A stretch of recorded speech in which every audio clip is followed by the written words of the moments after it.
It's important to know that I was only riding with Billy so I could find the bastard I was after.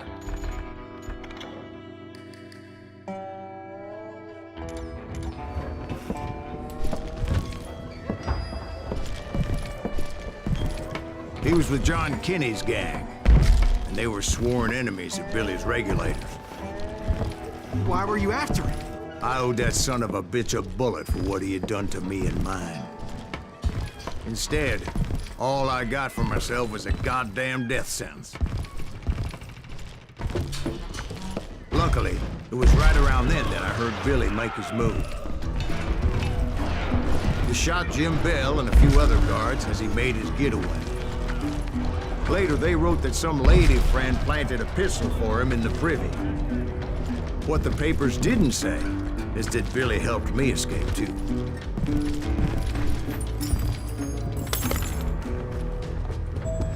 My first order of business was finding a firearm. Luckily, I located Deputy Bob Ollinger's mean-ass shotgun.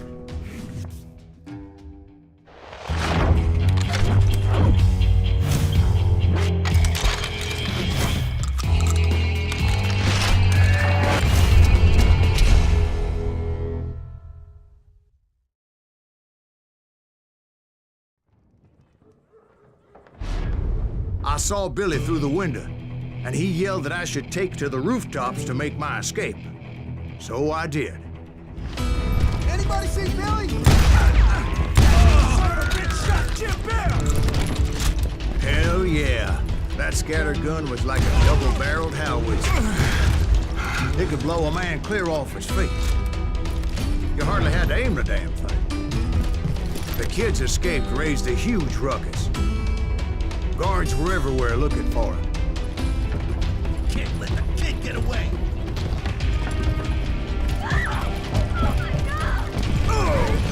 I had to jump from roof to roof like a damn alley cat. I followed the planks where I could, but some of that wood was slippery as hell. The whole town was up in arms. Suddenly, I was a fugitive.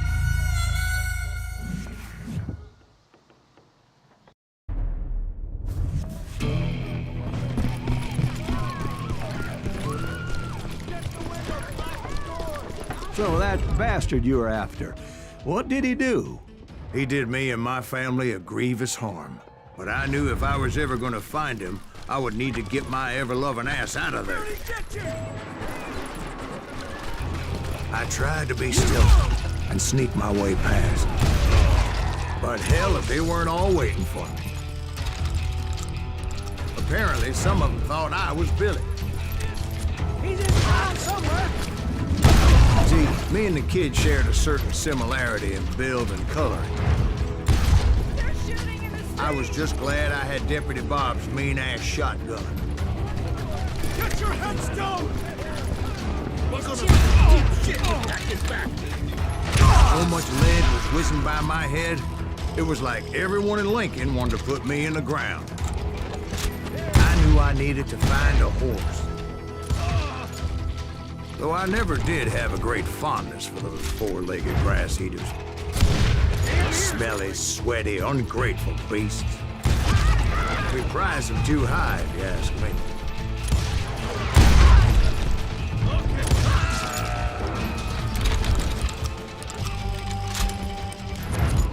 You're threatening the lives of innocent people.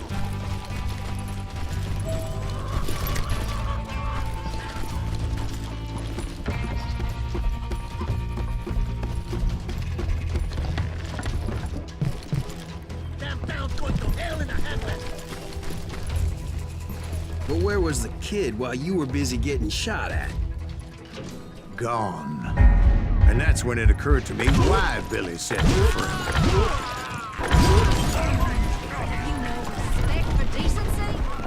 So I could be a hapless decoy and draw attention while he snuck out of town.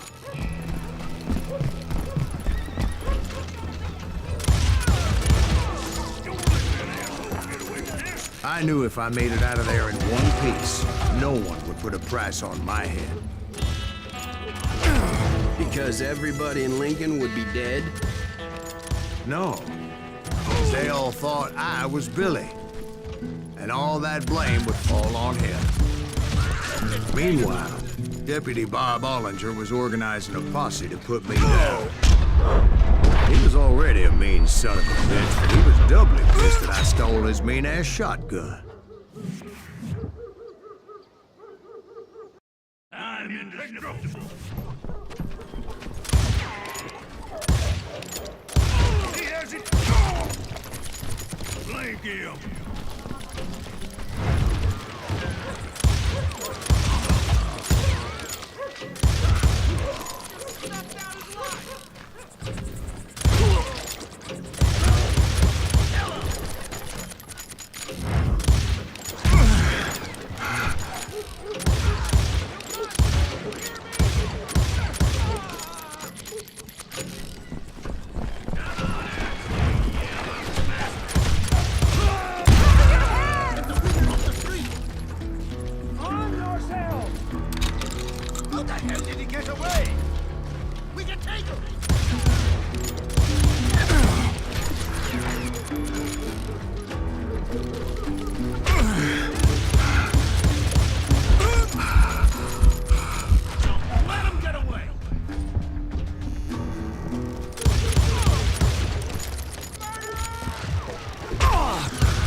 Finally, I found what I was looking for. The stables on the edge of town. I guess Billy saved your ass, taking out Bob Ollinger the way he did. Billy didn't kill Bob. Well, sure he did. He dispatched him right after he shot Deputy Bell. No, sir. Because Bob came right up behind me, angry as hell that Billy had lit out. "Hello, Bob," I said. "I think you better let me go." And he says, "I don't think so, boy. Not with my shotgun." So we stood there in the middle of the street, eyeball to eyeball. He intended to kill me, and I knew I had no choice but to defend myself.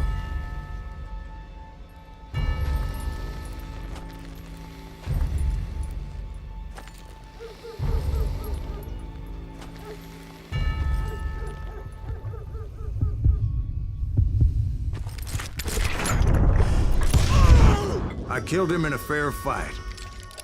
Everybody saw I had no damn choice. Well, Lincoln got a mite depopulated that day. Pat Garrett gunned down Billy 3 months later, so his escape was all for naught anyway. So where'd you go after Lincoln? Mexico. Until I realized nobody was looking for me. I ended up taking a job at the Rurales. The Mexican Rurales? I was hired to help them track down the cowboys. The most vicious outlaw gang in Cochise County?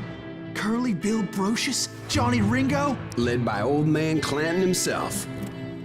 They must have paid you a pretty penny to take them hombres on. Not really. But truth be told, I had my own reasons for going after those boys.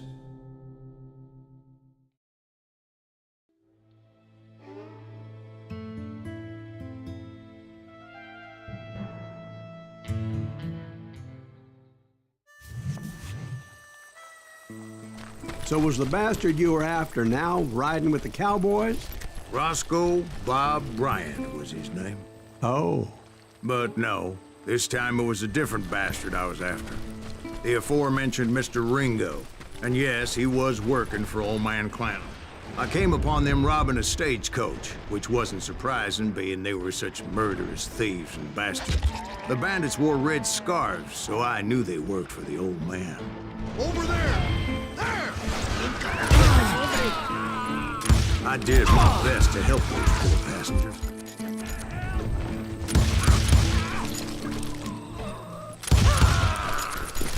Moments later, the attackers were dead, and I checked the stagecoach to see how many passengers were still breathing. None. It was then I wondered if the rocks weren't hiding more bandits. Was that all of them? Or did I just hit the rear guard? I quickly got my answer. They attacked from on high like Apaches off the hill. They would appear in great numbers from above and rain down lead on their hapless enemies' heads, making use of the high ground and whatever else they had. Yep, the Apaches always appeared out of nowhere, and there never seemed to be an end to them. Hold on. Were you attacked by Apaches? What happened to the cowboys? Did I say they were Apaches? I said Clanton's cowboys attacked me Apache style. I was in a pitched battle, but I was holding my own against an overwhelming enemy force. See, at the time, I was still pretty green and would often blunder into regrettable situations. But I just kept shooting at anything I could see up in those damn rocks. I didn't see Ringo, but I knew he was with the cowboys. He and Roscoe Bob had done me a dreadful wrong, and I was determined to have my revenge.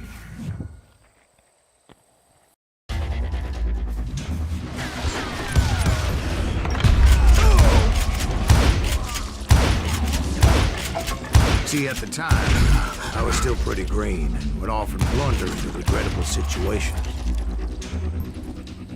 But I just kept shooting at anything I could see up in those damn rocks.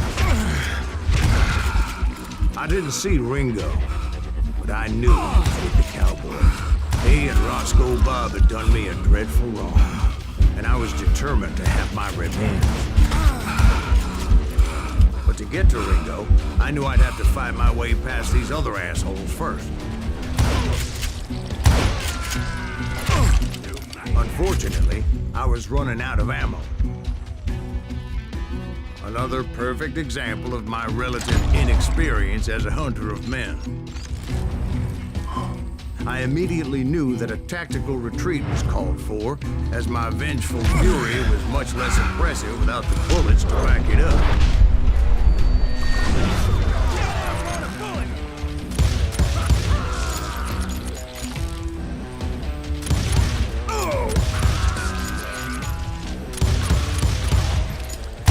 They managed to corner me. Trapped as I was, the odds of my survival seemed pretty slim.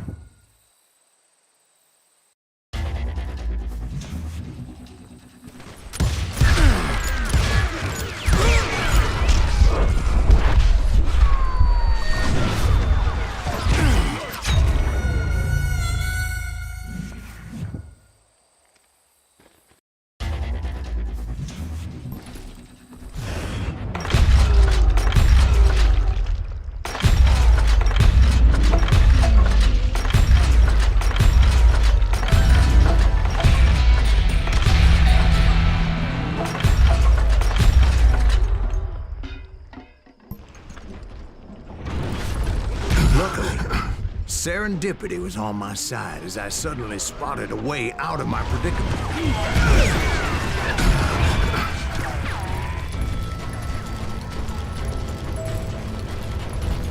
I ran ahead as if the devil himself was after me. Bullets were whizzing by my ears, but I wasn't about to roll over and die. I just kept running like there was no tomorrow. Because there wouldn't be if Clanton and his men caught up with me. As I was scurrying around those caves, I thought, what was I thinking? Going up against a gang like this? Where's he gonna run to now?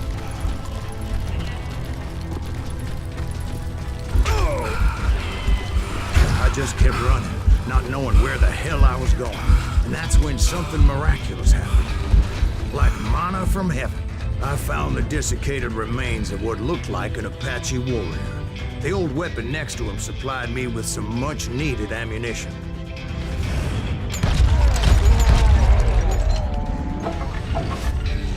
That Masterson once told me it was more important to be lucky than good, and he would know. And imagine my surprise when I found a fistful of dynamite to roll onto that end. That stroke of good fortune evened the odds and bolstered my confidence. It was time to turn the tables. Time for the prey to become the predator. Time for the hunted to become the hunter. Time. All right, Jesus, we get it. They were right where you wanted them. That's right, Jack. I was done running. And the old man's boys were not expecting that. No, sir. I came at them like a wildcat. It was finally time for that old man to pay for his sins.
I yelled out at the top of my lungs, "Clanton, I'm coming for you!" A little stealth might have made more sense, to be perfectly honest. Because that old fool had a Gatling gun and enough bullets to last him till kingdom come. But I knew I could not let that deter me.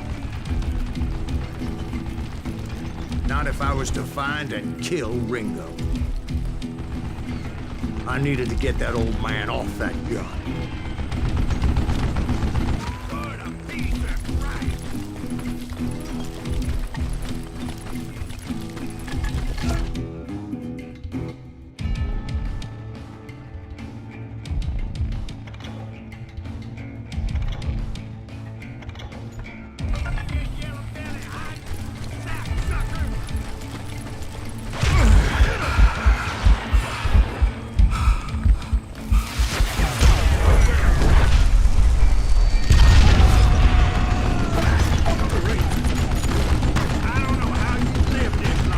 Most everyone thought it was the Ruales who had come up against him in Guadalupe Canyon, but it was just me. By me instead, you coward! You one stupid zombie! Apparently, one of the cowboys made it out of there alive and told Ike and Billy Clanton that it wasn't a Mexican who took their father's life that day. They just assumed it was one of the Earps, and that little misunderstanding eventually led to that legendary gunfight at the OK Corral.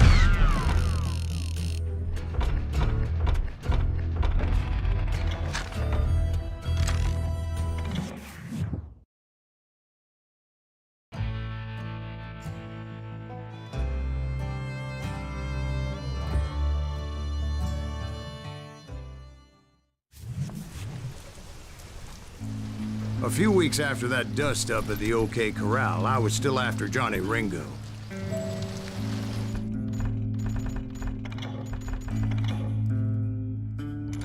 I had tracked him and the cowboys to their hideout at a sawmill, and they were loaded for bear. So, what exactly did Johnny Ringo do to piss you off? Well, him and that other bastard. Roscoe Bob Bryant? Yep. They both deserve to die, and I promise I'll tell you why. But first I need to tell you about the Cowboys' new boss, Curly Bill Brocious. Herb's coming! Get ready, boys. Curly Bill took charge of the Cowboys upon the old man's demise. And after that gunfight at the OK Corral, the Clantons wanted revenge. So they murdered Morgan Earp and grievously wounded his older brother, Virgil. Wyatt and Doc went on what became known as the Vendetta Ride, hunting those outlaws down. So when I showed up, that's who they thought I was. For Christ's sake!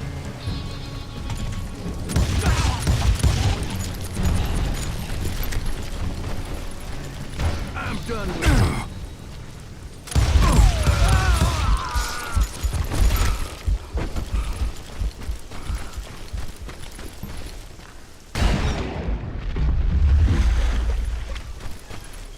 There were killers around every corner, all wearing red bandanas.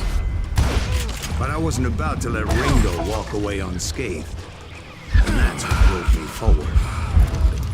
They say that Ringo was infernally fast. I hardly saw anyone faster, boy.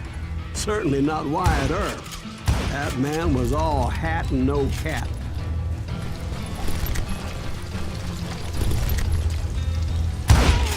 Herb wasn't much of a match for him, but Doc Holliday might have taken it. That lunger should have kept his nose out of it. They never charged anyone for the murder of Morgan Earp. But everybody knew that Curly shot him in the back. That was common knowledge. Yeah, maybe so. But Ringo had nothing to do with it. He was just being loyal to a friend. Excuse me, sir. I have a question. What's that, Dwight? After old man Clanton died, why didn't his son take over the Cowboys? Because Ike Clanton was dumber than a box of rocks and a yellow belly to boot. Now, where was I? Taking down the entire cowboy gang single-handed. Indeed I was, Jack.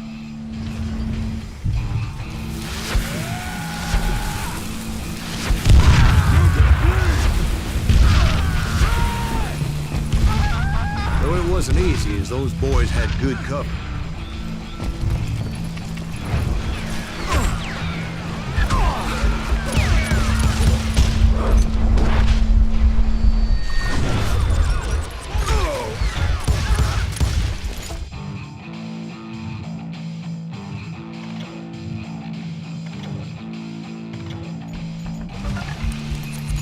This is gonna hurt.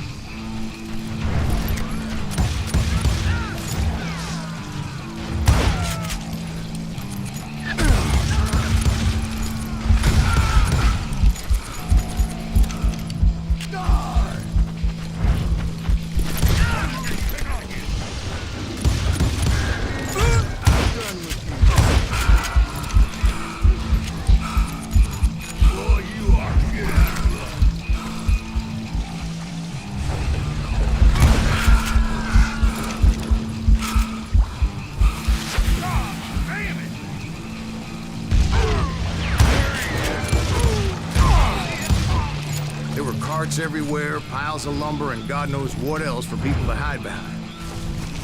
That really was one hell of a sawmill. Quite an impressive operation. And where was Curly Bill? Did you see him? I'm about to get to that, Ben. Patience. I'm painting a picture here. There was this beautiful waterfall and a crystal clear stream that led to a verdant valley that was truly... Consider your picture painted. What happened next? Well, finally the bastards that were still alive made a last stand.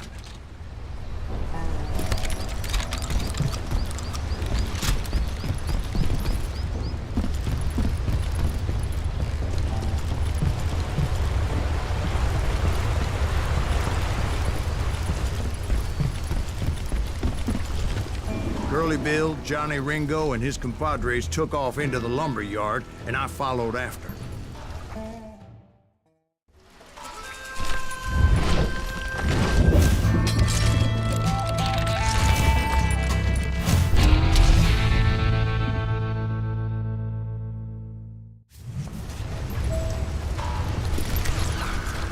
Are you saying they ran? Cowardice was not in Ringo nor Curly Bill's nature. No, sir. I never said they were running scared. They just wanted me out in the open. Time to dance with the devil! You working for Wyatt Earp? You wanna play hide and seek? That sumbitch Earp said you're doing.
Brocious gave me no choice but to take his life. But Ringo was nowhere to be found. I knew you didn't kill Ringo, because he was found dead in a different location altogether. To this day, his killer is still unknown. Indeed. Took me a few months before I finally tracked his ass to West Turkey Creek Canyon.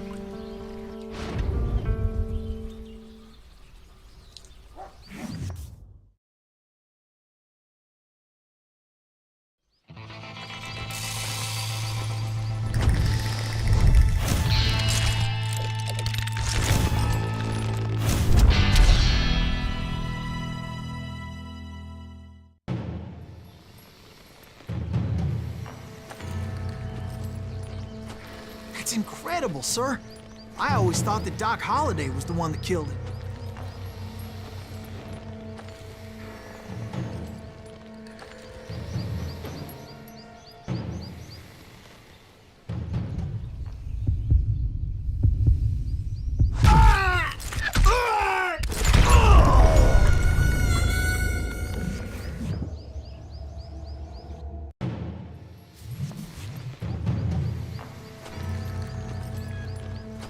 That's incredible, sir. I always thought that Doc Holliday was the one that killed him.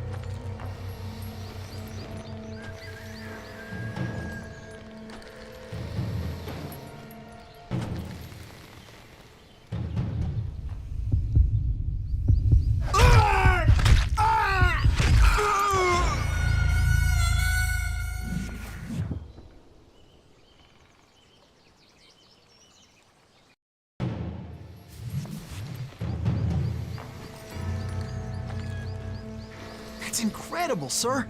I always thought that Doc Holliday was the one that killed him.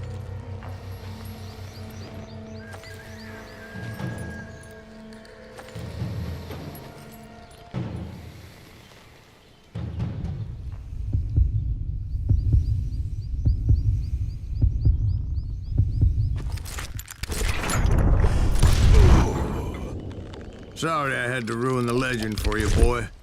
But the legend ain't always true. Doc Holliday had nothing to do with the death of Johnny Ringo.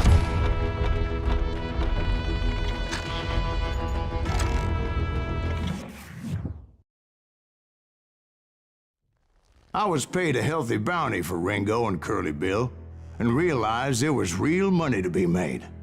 That's why I went after Henry Plummer.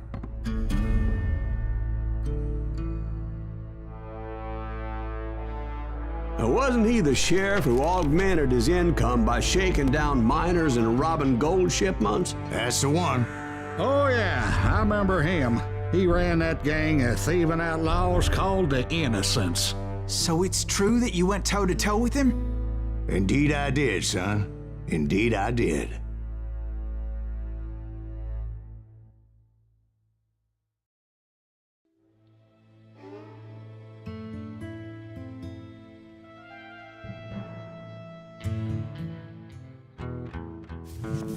I knew I needed resources if I was going to track down Roscoe Bob Bryant. And hunting Plumber looked like a good way to get rich quick. As the local vigilantes exposed him as the leader of the bandits.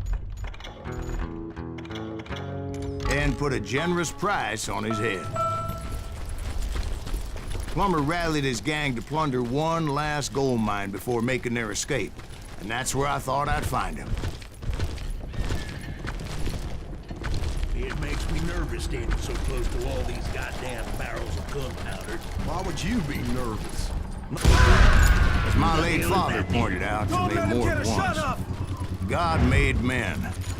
Samuel Colt made them equal. I knew that dynamite wasn't mine, so I decided the polite thing would be to return it. It was the biggest gold rush since Sutter's Mill in 48. Unfortunately, prospectors weren't the only ones drawn to those riches. There were thieves and killers, robbing travelers and hijacking gold shipments.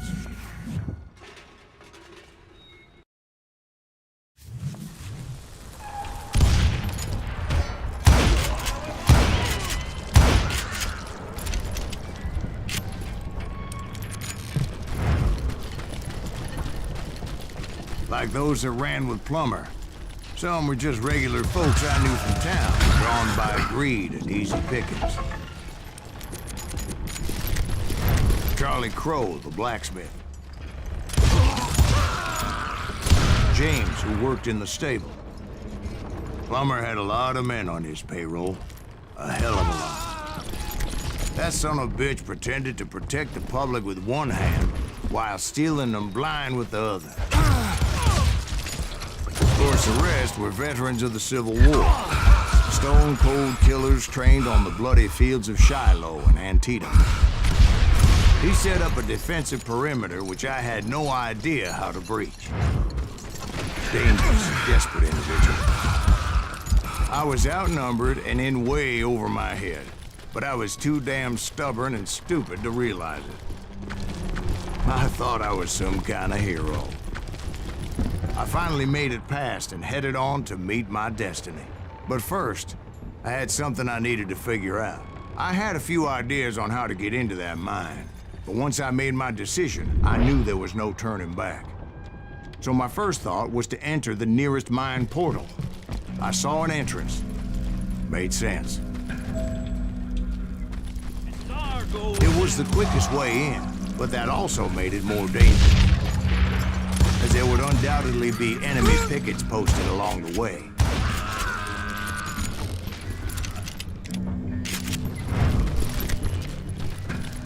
Besides, once you enter a mine like that, it's easy to get all turned around.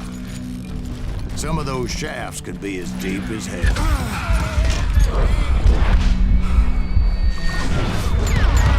A single stumble or misstep can easily end in a deadly plunge to oblivion.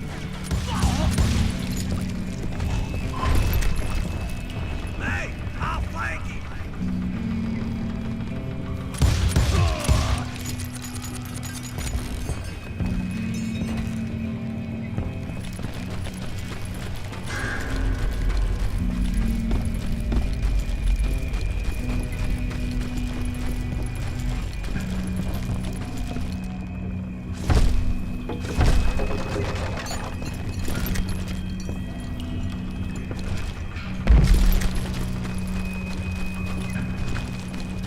Quick reflexes often make up for a lack of common sense.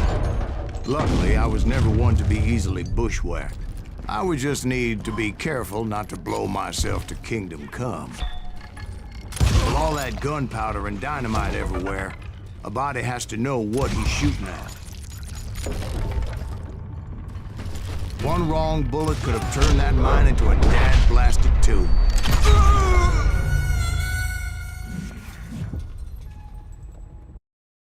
There he is!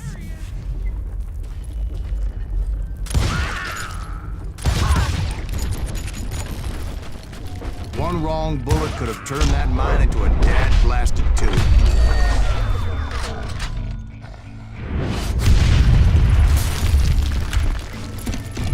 I freely admit that my plan of attack was not just moronic, but clearly insane.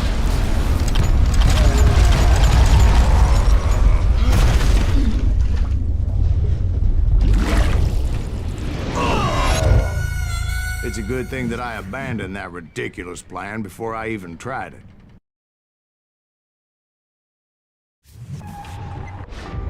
Instead, I spotted a ladder, a way into the mine from the opposite side.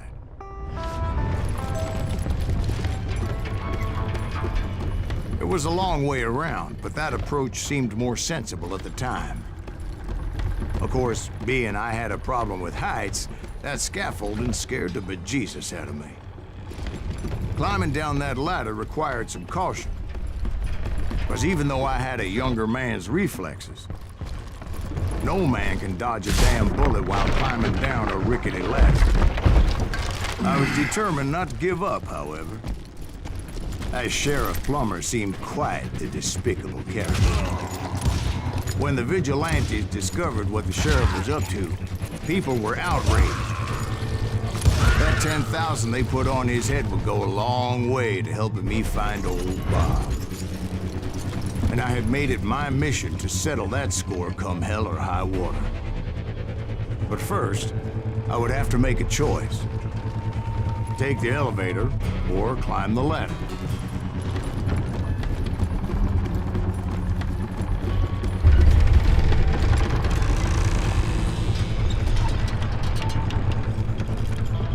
I wanted to use the element of surprise. Plus, I figured I could use the exercise. I was warmed up already, so what the hell?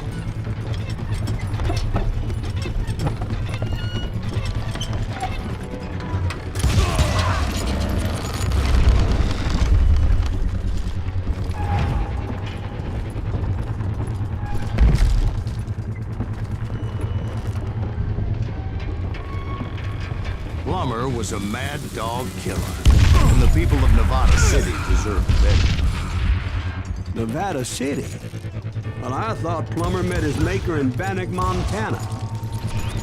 Right, well, he was the sheriff of both places at one time or another, but that's neither here nor there.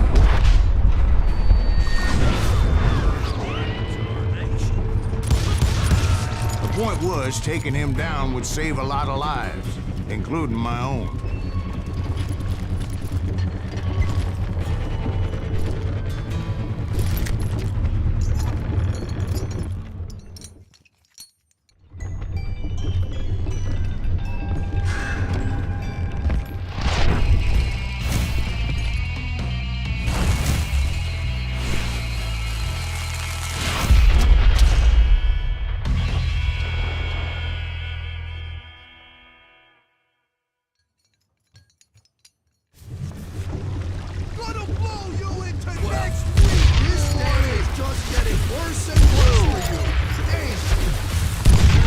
Plummer was clearly unhinged, and I could see right away that this was gonna take some doing.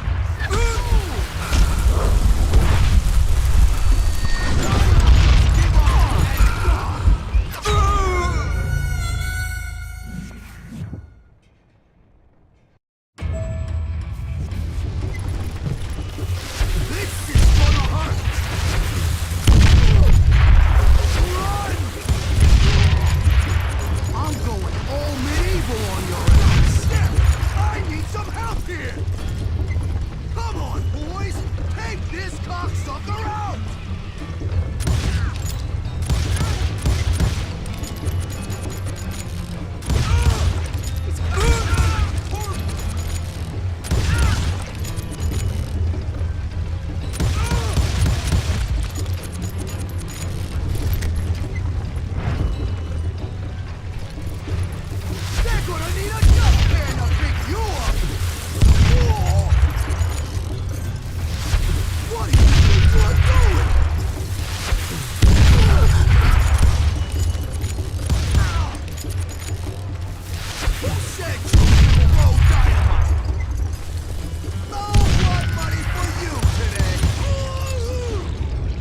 that's how Henry Plummer died. Him and his crew were worth their weight in gold. And now, I was officially a bounty hunter.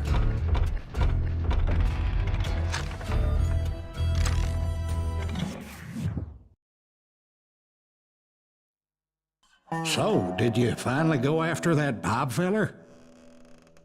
Well, I heard word he was in Kansas with John Wesley Hardin. So that's where I went. Where in Kansas? Abilene. Why do you ask, Ben? No reason.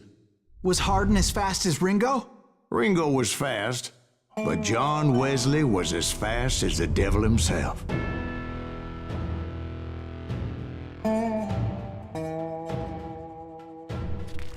Hell, he killed his first man at 15. From that day forward, he had a price on his head and wouldn't back down for nobody, not even Wild Bill Hickok himself.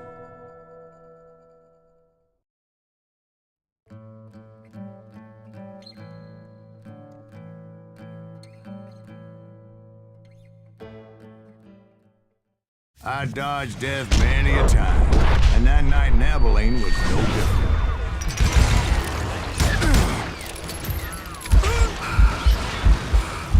I was there with the intention of finding that bastard Bob and collecting the bounty on John Wesley.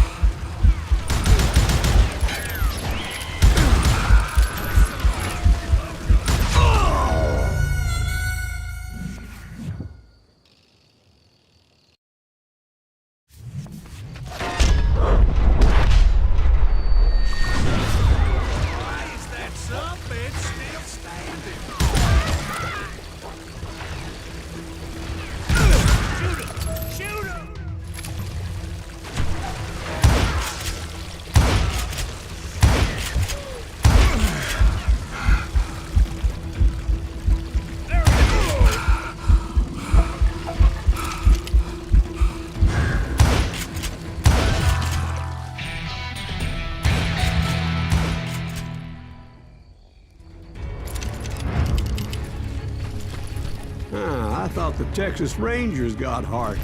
Yeah, that's what they want you to believe. It was cold and a witch's tit and a brass bra that night as I fought my way past his loyal compadres to the very same saloon we're sitting in today.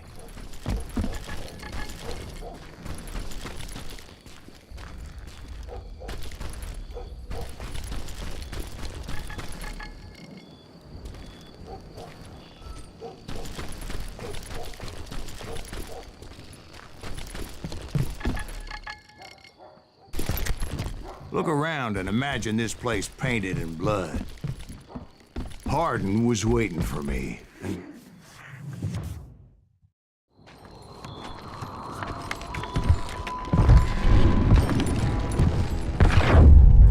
Wait, I'm jumping the gun here. Let me back up and give you some background on this sumbitch. He deserves that much. Don't you think so, Ben? John Wesley Hardin was a killer.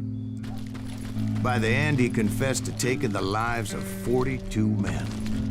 He was a bona fide folk hero by then, and had amassed a gang of armed miscreants and other assorted thugs. He and his men set up camp outside of town, and I was hoping Bob was among them. God damn it! Shoot that son of a bitch! I had to spill a lot of blood to find out Hardin wasn't in that camp. He was carousing in town with his closest friends. Hardin's boys apparently didn't want me to reach the Bull's Head. Tell Hardin someone's coming. Some were hightailing it into town to inform their jefe of my unwelcome presence. We got another law dog.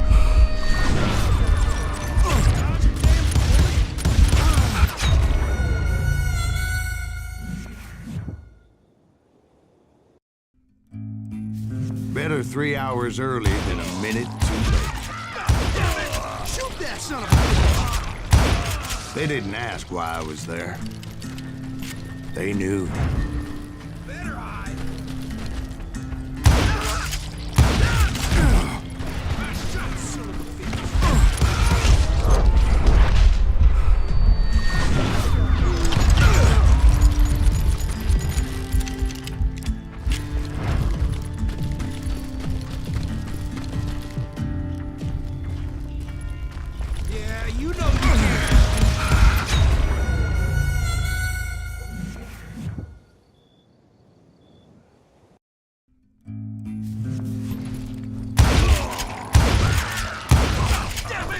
Shoot that son of a bitch!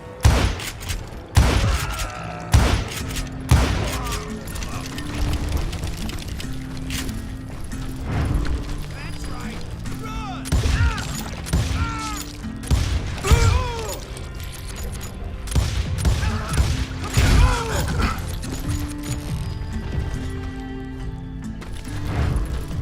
Tell Hardin someone's coming for him. Stop that son of a bitch! I wondered if Bob was among them.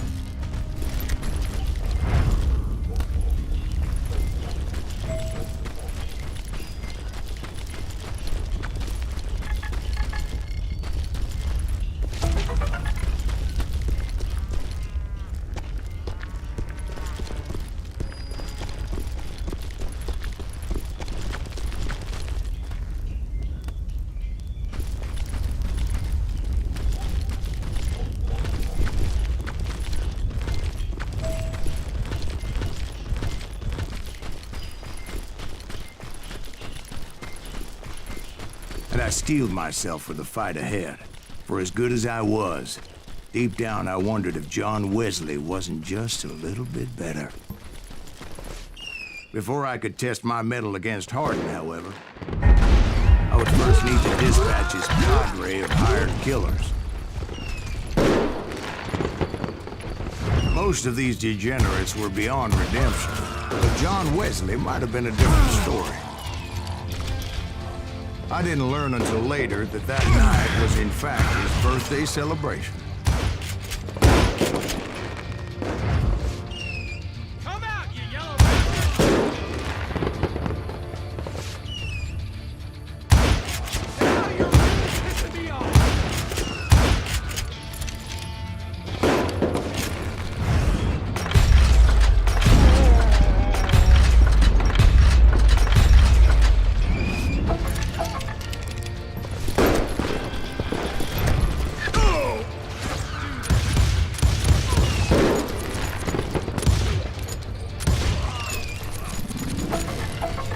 I think I already mentioned that I found Hardin in this very saloon. Suffice it to say, nobody there was happy to see me.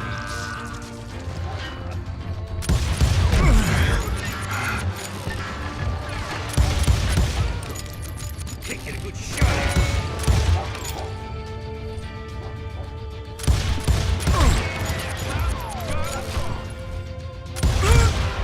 In fact, I felt a certain hostility.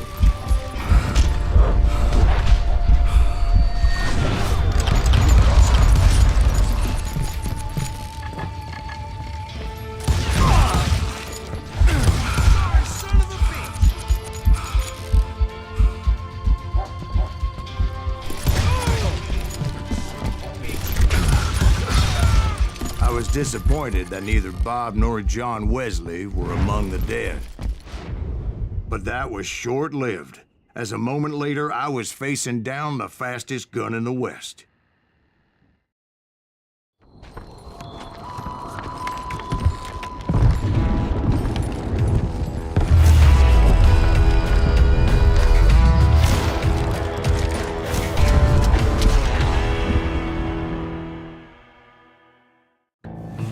I felt a bolt of adrenaline, or maybe that was fear. He was well known for his tricks, and I knew I'd need my own if I was ever to defeat him.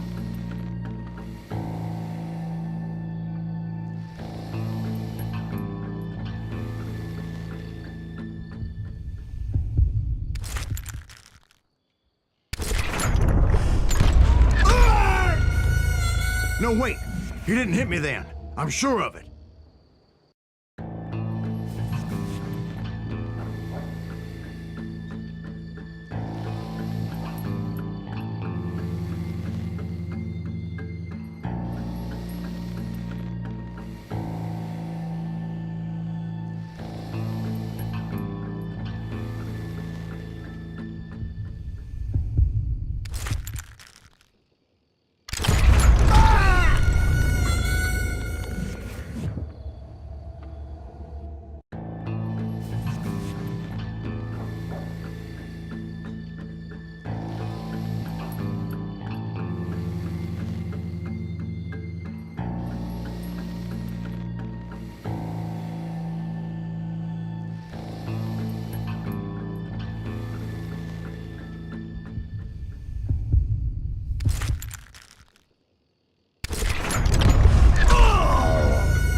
was faster than greased lightning.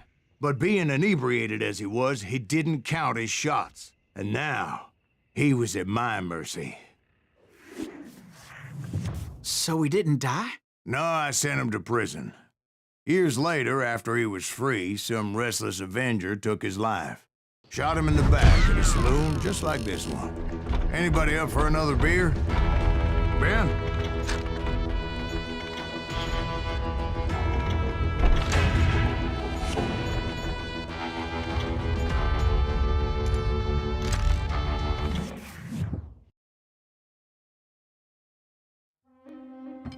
Thank you, darling. Yeah, some say revenge is a dish best served cold. So whatever happened to that Bob guy you were after? Personally, I'd like to hear some of your other adventures. Like, I don't know, did you ever go toe-to-toe with a red man?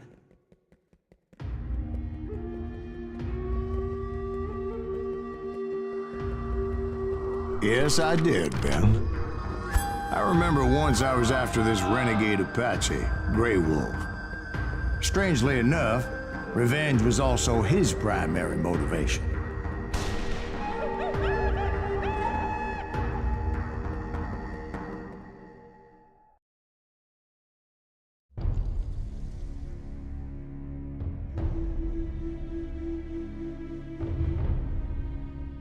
A bounty was put on Grey Wolf's head, and that's how I came to hunt him in the mountains. Mountains so high they tickled the nether regions of heaven.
Gray Wolf was a Chiricahua Apache medicine man who had led a war party in revenge for a massacre against his people.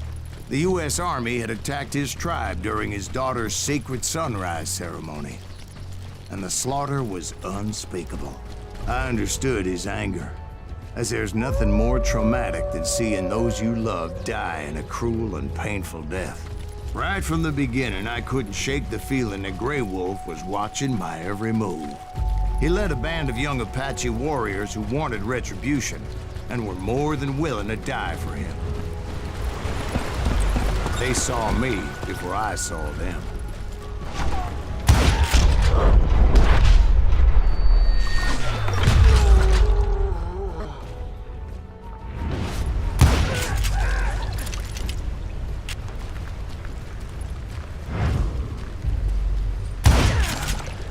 Crossed my mind that maybe this wasn't such a good idea. But now that the shooting has started, there was no backing down.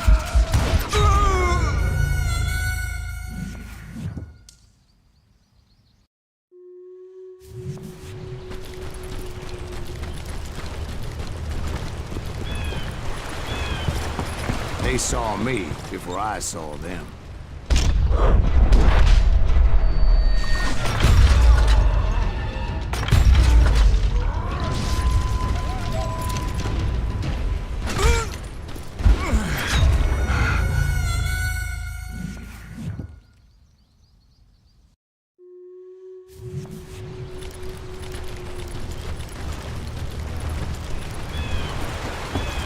They saw me before I saw them.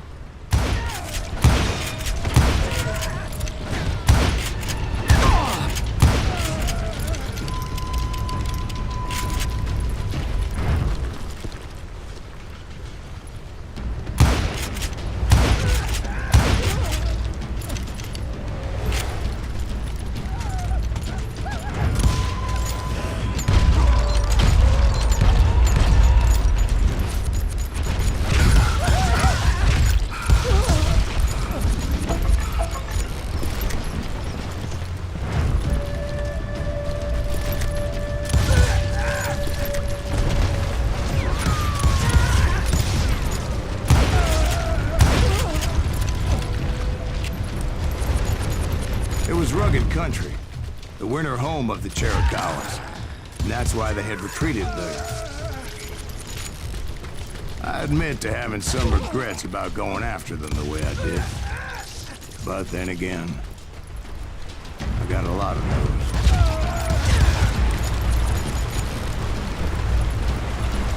Did you find Grey Wolf? Not at that moment, but I did find the entrance to their hideout.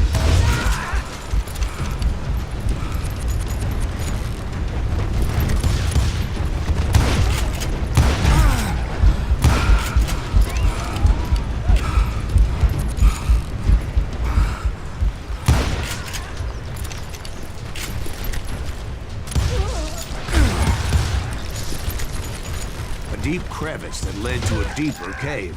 Don't tell me you went in there. Yeah, but it's not out of bravery so much as pure, angry cussedness.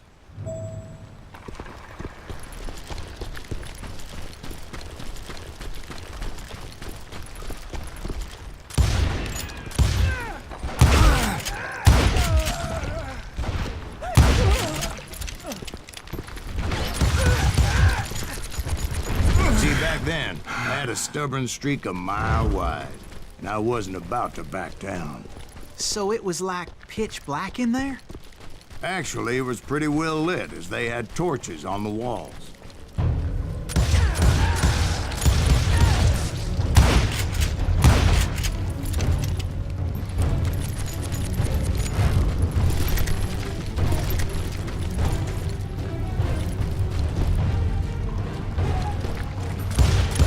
Was his cave?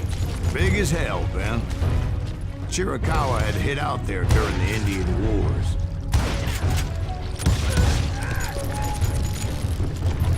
They thought it was haunted with the ghosts of those murdered by the horse soldiers.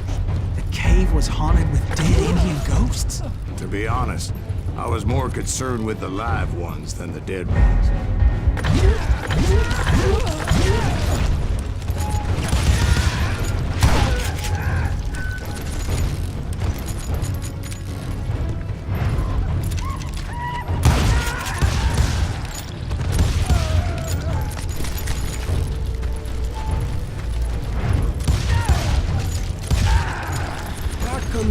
so much about engines? A few years back, I was married to two Mescalero women. At the same time? Yeah, they were sisters. Polygyny is traditional among the Mescalero. So what happened? Oh, I had to get out of there. Those girls never shut up. Both of them nagging at me all the time. Drove me half crazy. Haven't seen them since. I came upon this flooded grotto, and that's when I saw him. He came to me unarmed and unafraid. His voice echoed in the shadows. And I sensed he meant me no harm. You carry great darkness in your heart, and if you do not release it, it will claim your soul. The sound of his voice put some kind of ancient Indian spell on me.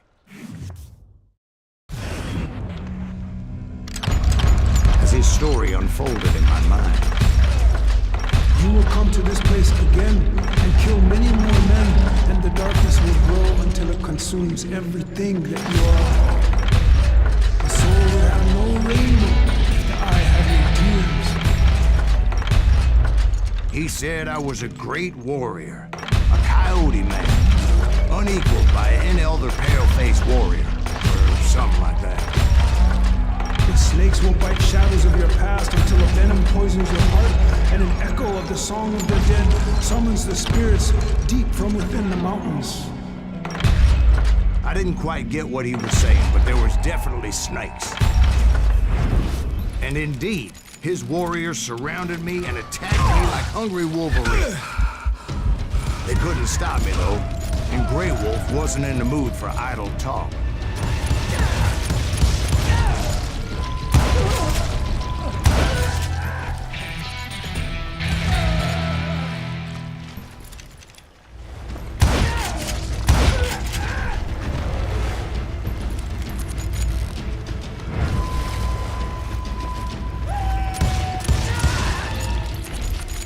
I swear I couldn't see any way out of this trap. But suddenly, one just appeared. Kind of like a miracle.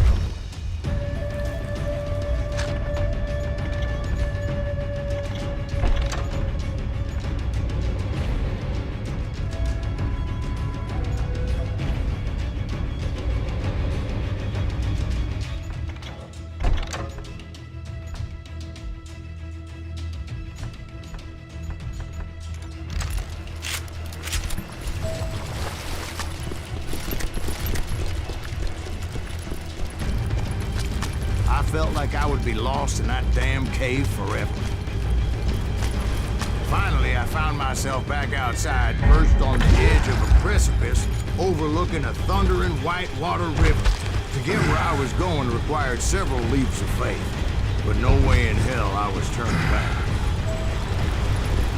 I chased after him, determined to make him explain the meaning of all that mumbo-jumbo. Mumbo-jumbo's right.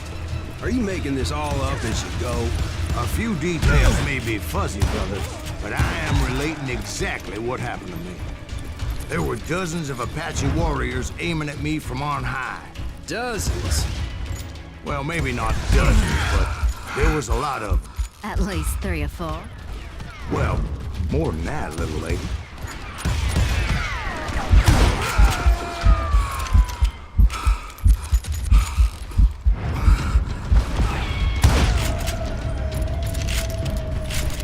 Steep climb up creek ahead of me and scrambled up those rocks like a mountain goat. I was determined to locate Grey Wolf and find out exactly what the hell he was trying to tell me. And wouldn't you know it, that crafty son of a bitch led me right into a trap. What kind of trap? Well, son, there had to be at least 100 Apaches surrounding me. 100? God be my witness. Oh, come on. Who are you kidding? Hey, I believe you. Come on, tell us how it ended. All right, but I'm not gonna drag this out. Where were we? You were surrounded by 100 Apache warriors. Well, I didn't take the time to count them exactly, but there were a lot of them.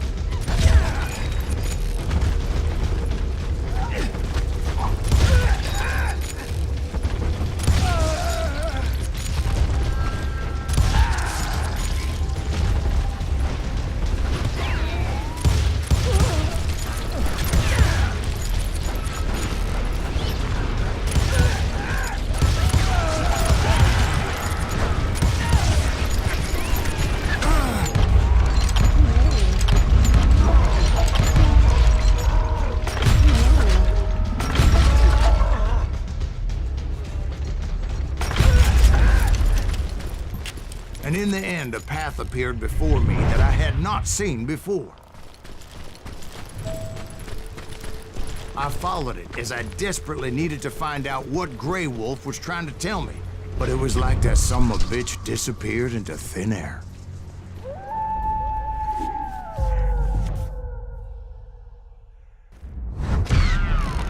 Never did find him. And never did collect my goddamn bounty.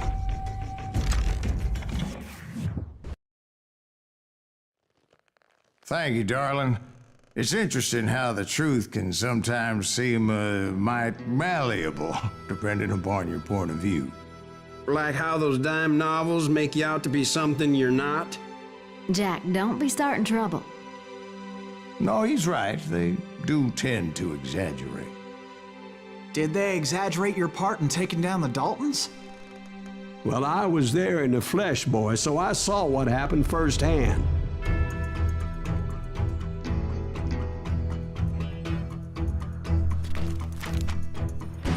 Those Daltons were lawmen once, before they all went bad, robbing banks and trains clear across the territory. Until Coffeeville, of course. I was one of the citizens who took up arms that day. Fighting on the side of right? I did my best, sir. We all did.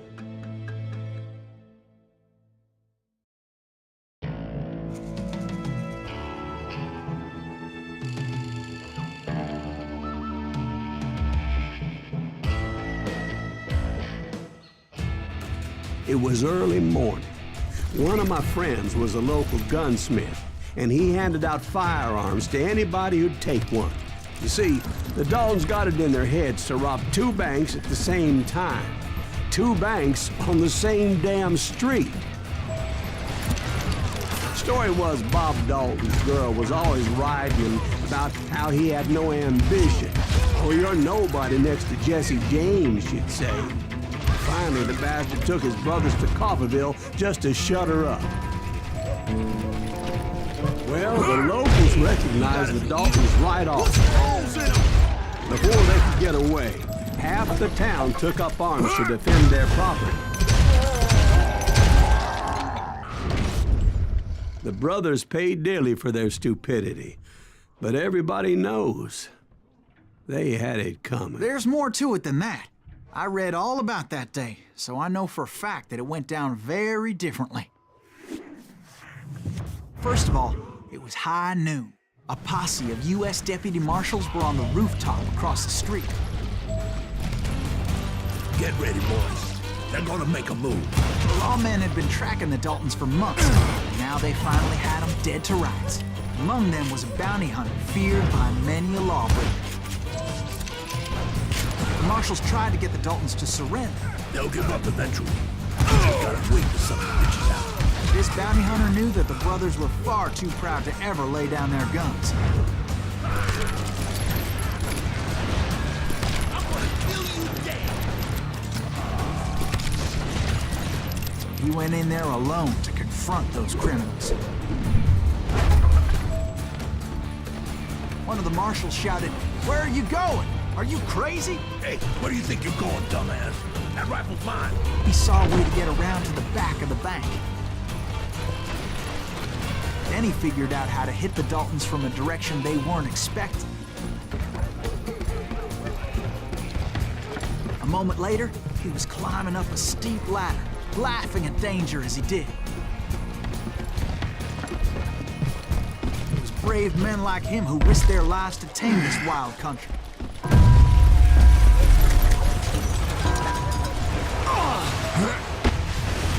We've got company. Heroic that men Silas like Greaves? him who did Son what of other a men bitch! couldn't or wouldn't to make this country free.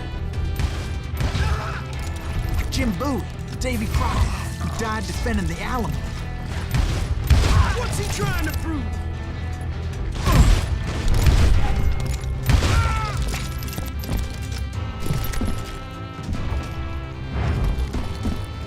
Over there!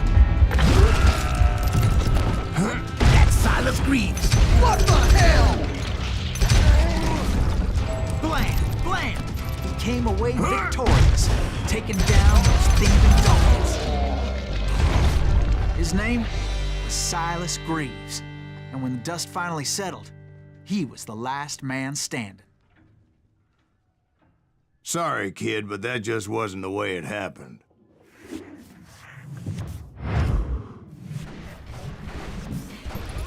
It was early evening, not high noon.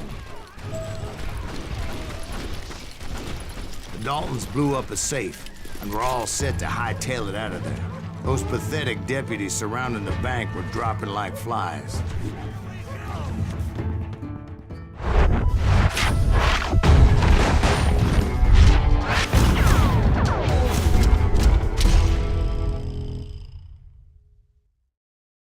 I'd been tracking those jokers for months, waiting for them to do something reckless. And finally, they did. Those stupid bastards decided to rob 2 banks at the same time in the same town where everybody knew them. But they still had friends in Coffeeville.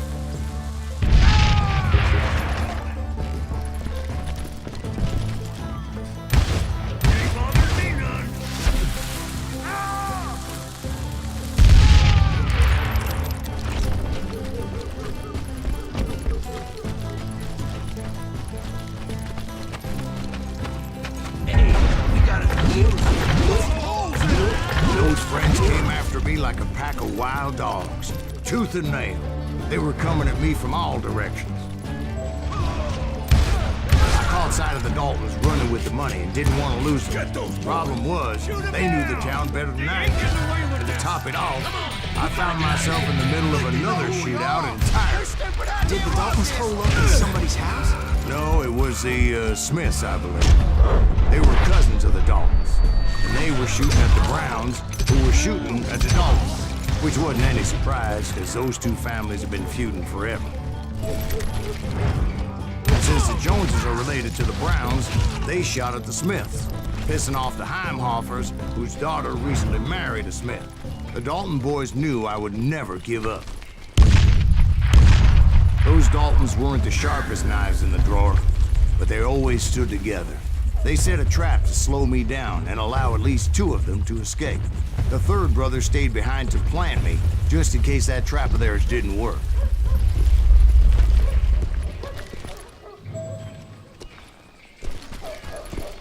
It was Emmett, the youngest, and he decided to stand his ground and face me down. I ain't afraid of you, Silas Greaves. This is where it ends for you. He was determined to protect his brothers. I understood how he felt. Taking me on all by his lonesome wasn't exactly a recipe for a long life.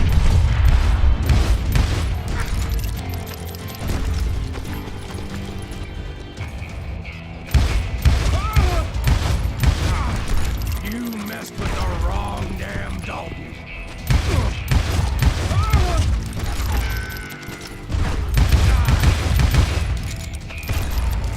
I'm gonna put you where you stand.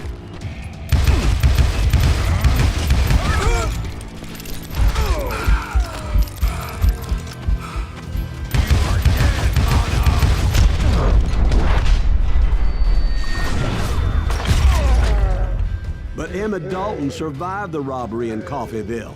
He's the only Dalton who did. They say he was shot 23 times. Well, Dwight, who do you think put all those damn holes in him?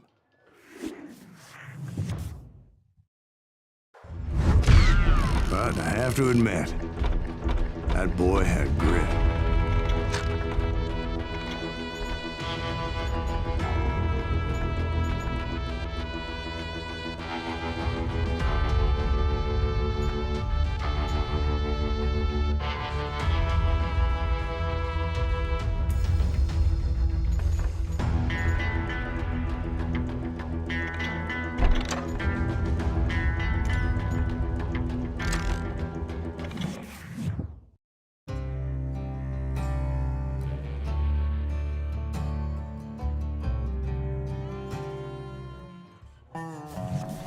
We'll get those suckers. It took me a couple of days to track the Daltons down. They can't get away with this! And in that time, a whole posse of local vigilantes offered to lend a hand. We'll track him to the ends of the earth. They seemed as determined as me to find those outlaws. But as we headed into those swamps, it was like I had my own private army. There was no way those boys were getting away this time.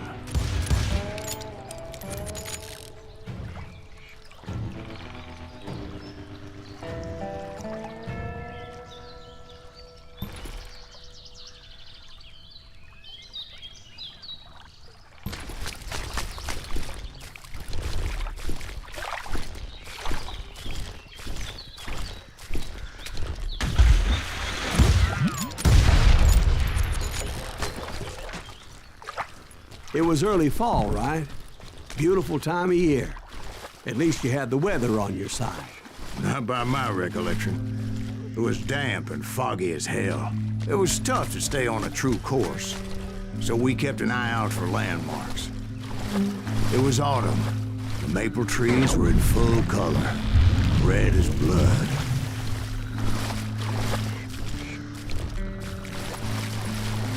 The rains that year were torrential, so the whole area was flooded. The vigilantes had spread out wide, and pretty soon I couldn't see anybody. Bury them in the swamp. Plant them where they stand. Except for some bitches ahead of me wanting to do me harm. So I had to face them alone. I wondered why my compatriots didn't come running when they heard the shots. So did you find the Daltons? Not yet. But I did have the questionable pleasure of meeting a few of their friends. The boys had established quite a reputation by that time, so they attracted all manner of riffraff to their cause.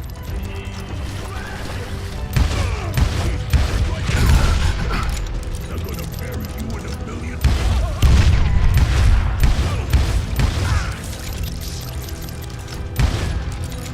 You ain't seen the likes of me. Point being, I was under serious attack.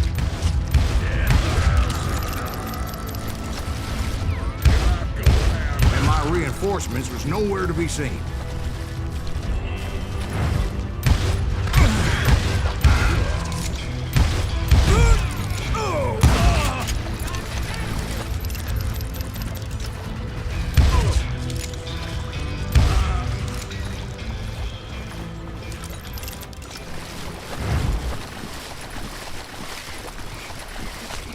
But luckily, a barn materialized as if right before my eyes. I scrambled up top to get a better view, but just ended up falling inside. So, how did you get out? The barn doors was open. About right then, I saw some suspicious characters running for the bushes. Of course, I followed them. But that goddamn swamp was like a goddamn maze, and pretty soon I had no goddamn idea where I was. Steve? Steve? Huh? Oh, no, I'm listening. Indians surrounded me from all sides.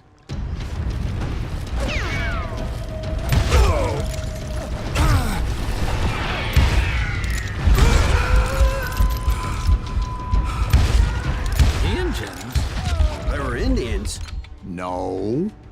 I just wanted to make sure Steve was paying attention. Now, where was I? You were following the Daltons through a swamp? That's right. See, Steve? Dwight's paying attention. No, I'm listening. I was just resting my eyes. So, where was I? The Daltons. Right. See, there's a reason so many outlaw gangs are made up of brothers. Bounty hunters. Being a brother is a very sacred thing. It's a bond like no other. So did you ever find the damn Daltons? Not yet, but I did find a few of their cousins. You Kansans breed like rabbits. More Smiths or Heimhoffers or who knows what. But hell, what's more important than family? I bet Ben knows what I'm talking about.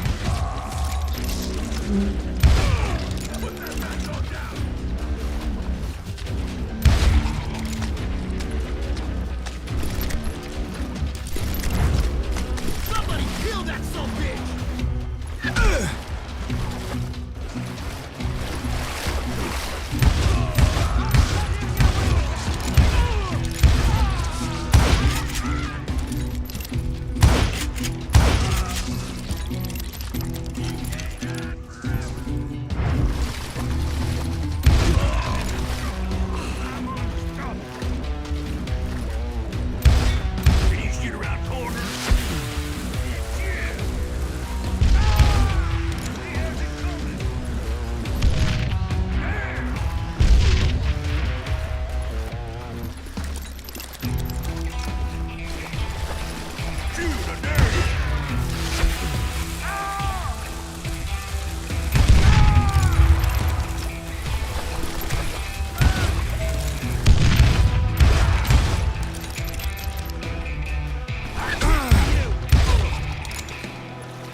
those Dalton boys were out there somewhere, standing together against anyone who would threaten them.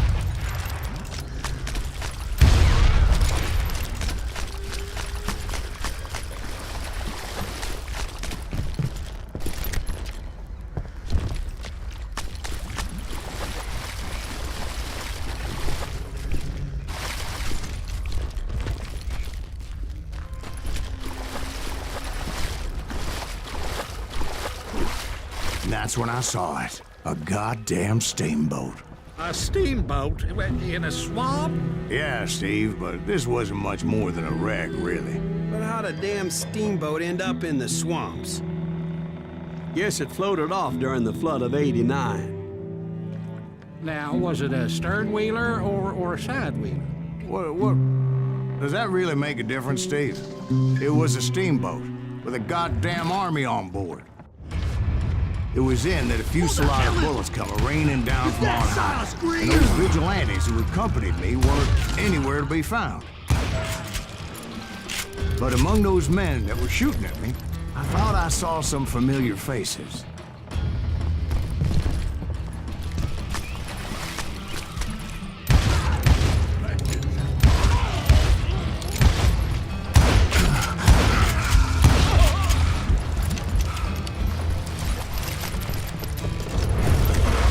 Somewhere up there, the Daltons were waiting on me.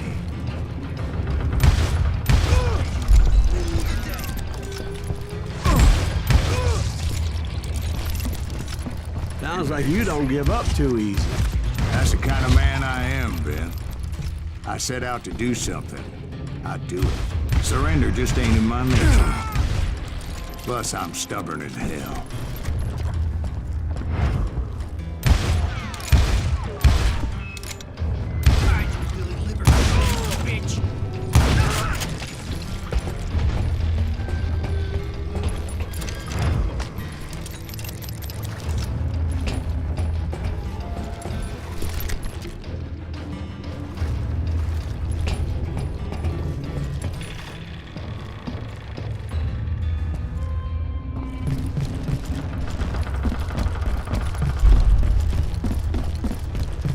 Right about then, much to my relief, the vigilantes finally arrived.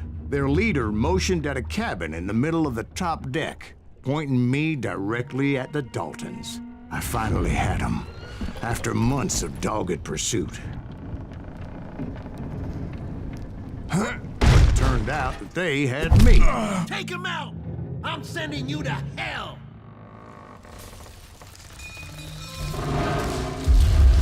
The Daltons had played me like a fiddle. After all, is it? Apparently, the vigilantes were on their damn payroll. They didn't just want to shoot me. They wanted to burn me alive. But finding my way out of a burning labyrinth proved to be quite a challenge. It was a riverboat, right? I mean, it's not like it was a goddamn ocean liner.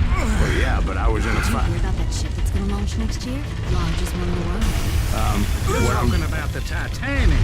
If you ask me, it's too blessed big. I don't think it'll even float. So anyway, Don't be stupid, Steve. They know what they're doing. They say that the Titanic is unsinkable. oh God, But getting back to that steamboat, how'd you get off it, Mr. Green? I took in a lot of smoke that day, so I admit my recollection might be a bit hazy. But somehow I managed to finally disembark. It was time to settle this once and for all.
Pride weren't about to come at me one at a time. They were in this together. Two brothers side by side, determined to take me down. Confident that this time the odds were on their side.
They got it wrong.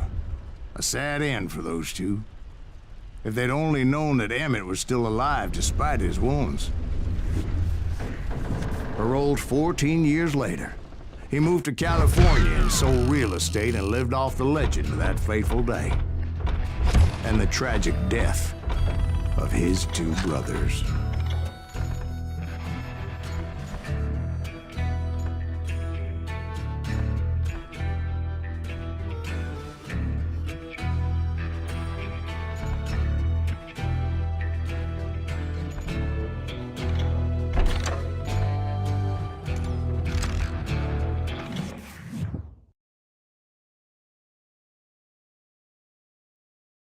My own brothers died tragically as well, truth be told.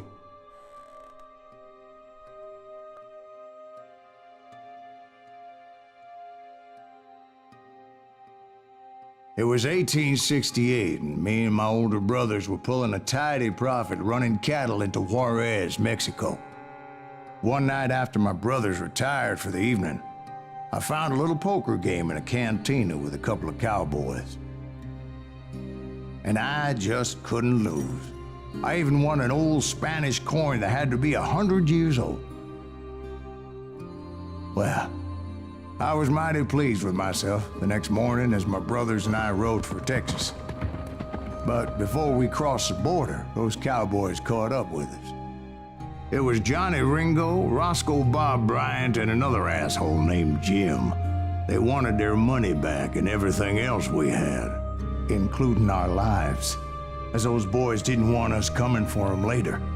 Bob put that old Spanish coin in my mouth and said, "I won't have it said that I left you with nothing, boy." Well, those horses bolted, and there we hung as those bastards rode away.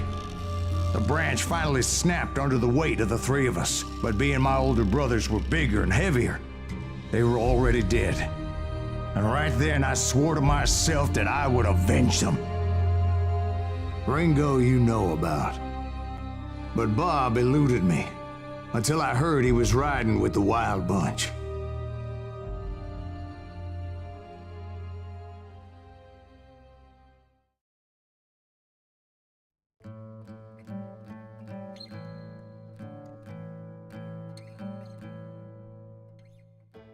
I'd been on their trail for months, ever since they left their hideout in the Bighorn Mountains.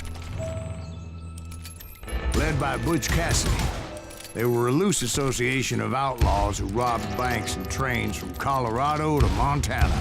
Among them was the Sundance Kid, and that murderous hombre I was tracking, Roscoe Bob Bryant. Were you a part of that giant Pinkerton posse after the Wild Bunch? No, boy.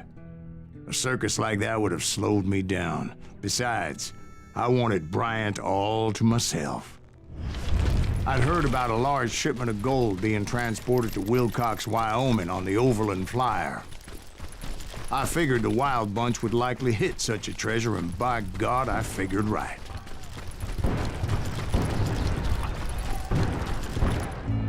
They blew the bridge with the intention of forcing the train to stop. Well, I assumed the Wild Bunch was likely in the still intact part of the train high above. I was determined to make that sumbitch Bob pay for what he did to my brothers.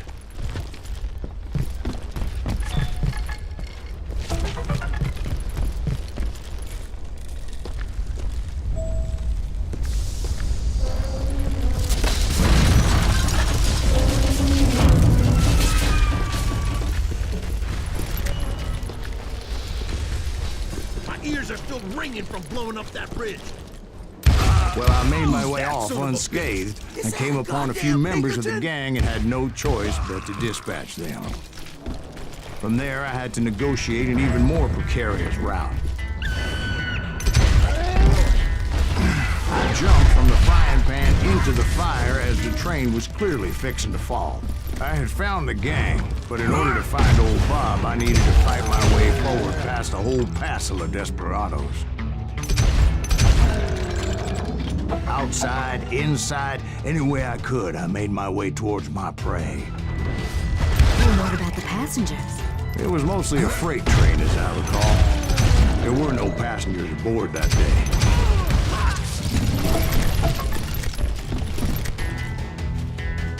As I mentioned before, I am not fond of heights, but I was too busy dodging bullets to worry about falling to my death. Odds were I was likely to die that day anyway, so I was determined to take down as many of those bastards as I could. Yeah, you know you can't beat me.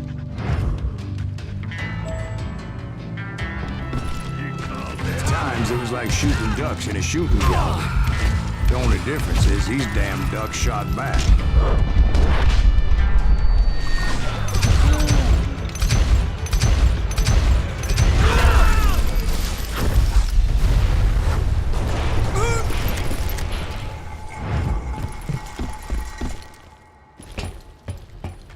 I kept hoping the law would show up and give me a You hand. mean like that giant Pinkerton posse that I read about? Did they come riding in, guns a-blazing to help?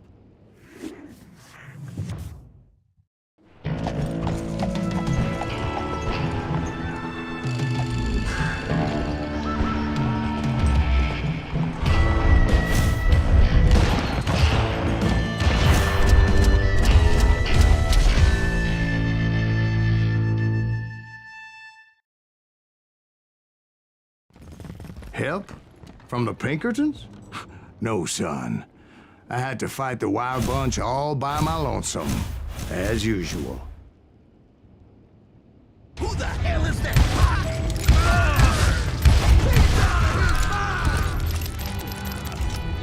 Take cover! Retreat! Retreat!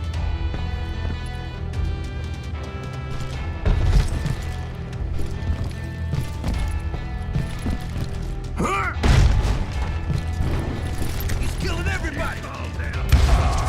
You won't kill us all!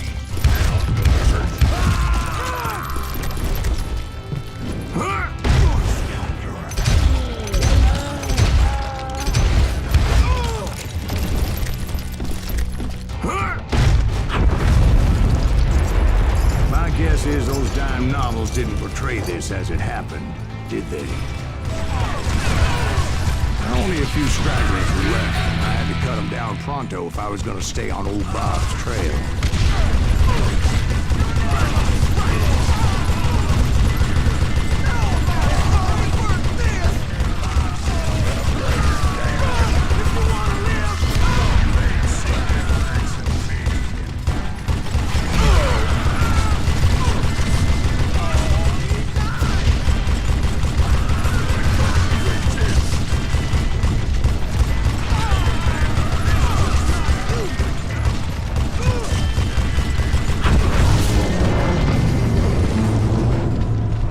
Once I silenced all those guns, I went searching for my nemesis.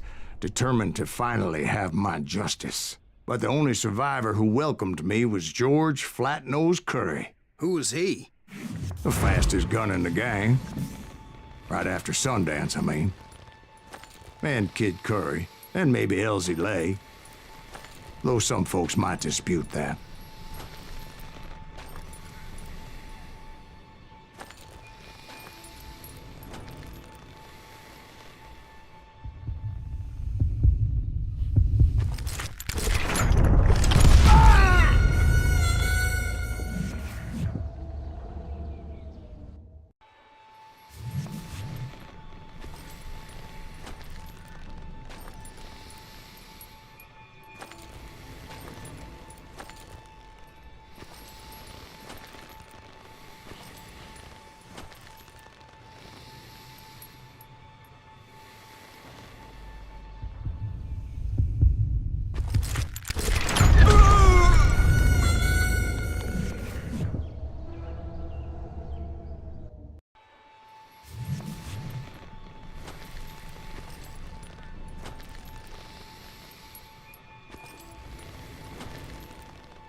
On that very same day, Butch Cassidy and the Sundance Kid decided to leave the Wild Bunch behind and decamped for South America.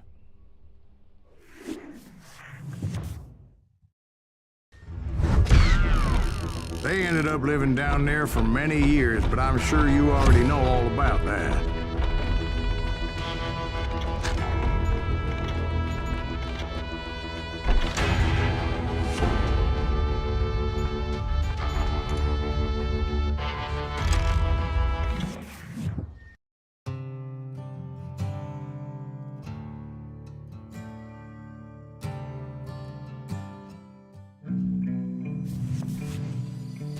I tried to find Bob Bryant, but it was as if he'd disappeared. Sometime later, I heard the Wild Bunch was back together. Kid Curry escaped from jail, and now he was running the whole shebang. So I took to their trail, as I was still in pursuit of my brother's killer and hoped that he was back with him.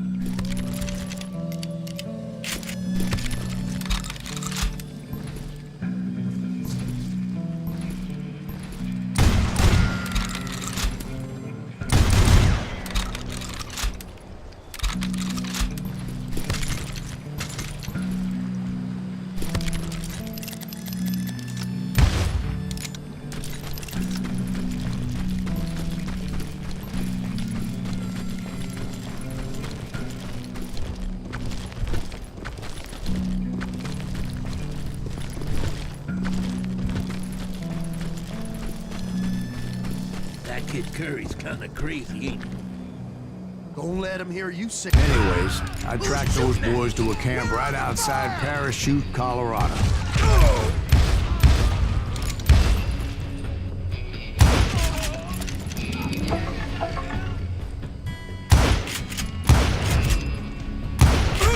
Being outnumbered, I didn't bother with a warning shot.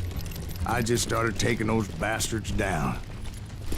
Old Bob wasn't among them, and neither was Kid Curry.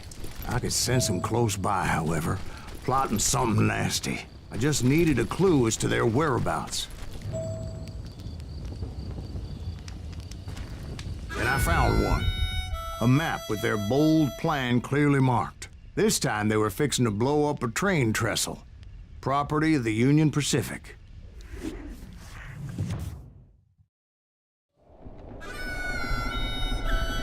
The plan clearly indicated how they were fixing to undermine several of the weakest wooden supports.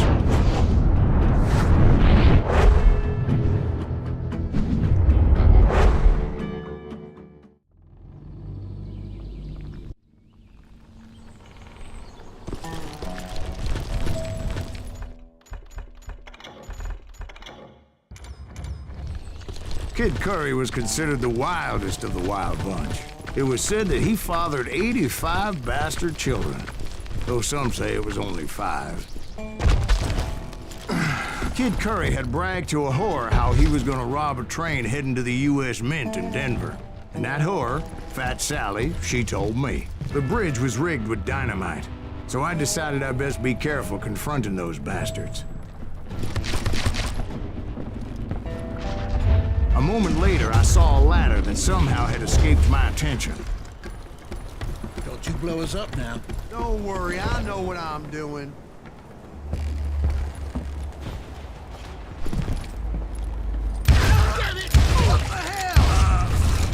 But the Wild Bunch did not take kindly to my presence and attempted to blow my head off. It appeared the kid had found a number of new recruits to bolster their ranks. Guess there's always desperate men willing to trade their lives for stolen treasure.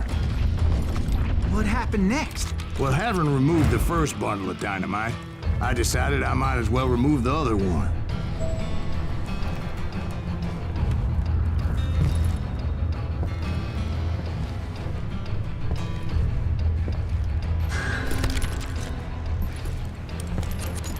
Once that was done, I figured I'd find my way from there.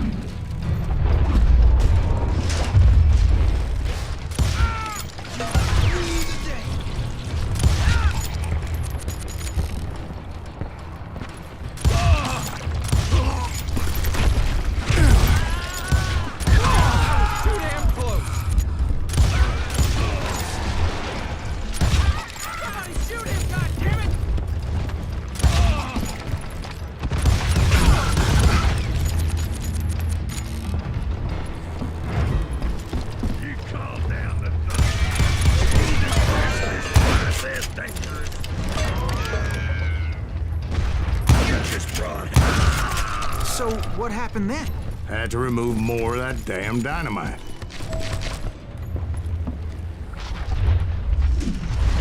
It must have been terrifying trying to make your way across. I was sweating it a bit, but then I noticed a footbridge tied up on high, so I shot the rope. Of course, I had to tread carefully. Otherwise, I could, well, die.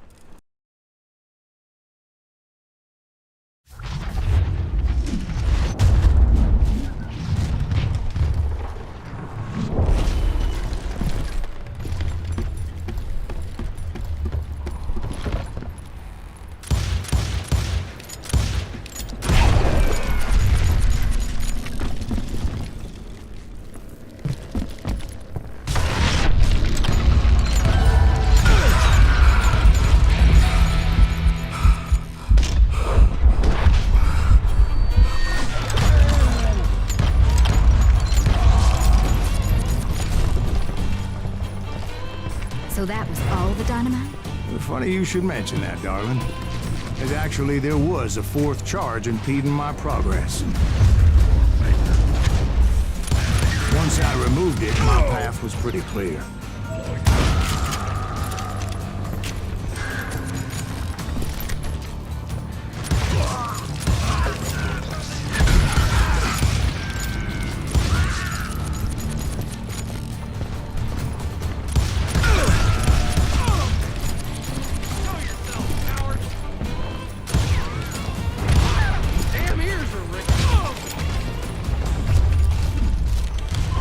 So I proceeded onward and realized that that way just wasn't gonna work. I needed an alternate path forward.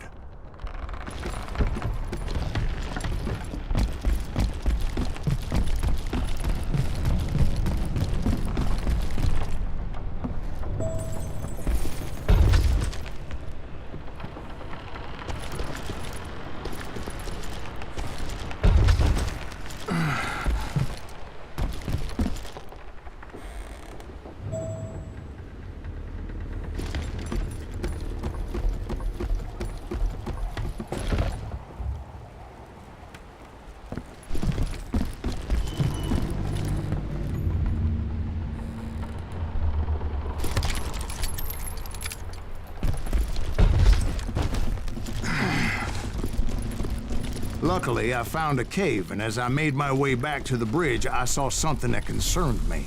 It was a long, burning fuse, and it was moving fast as hell. I had to catch it.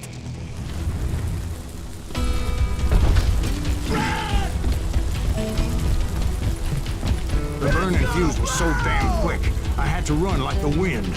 I almost had it, but no. Thought I was gonna have a coronary when I lost sight of those sparks. My heart was pounding like a sledgehammer. I knew that failure meant boom. Then, finally, at the last moment, whew. Of course, I was successful, or clearly I wouldn't be talking to you folks here today. Naturally, I removed the last dynamite charge. Well, it was a touching reunion. But by this time, I was thoroughly exhausted and dragging my ass, as I was not a young man anymore.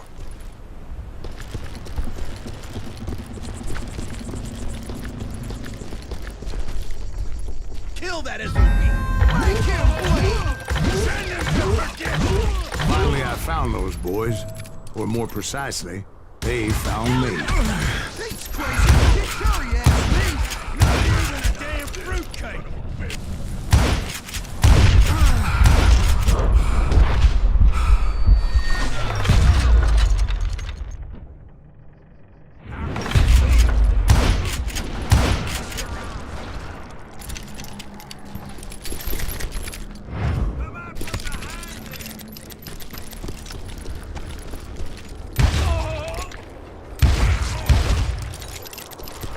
Just when I thought things couldn't get worse, Kid Curry opened up on me with a goddamn Gatling gun. It was hidden in this tunnel and pretty well shielded.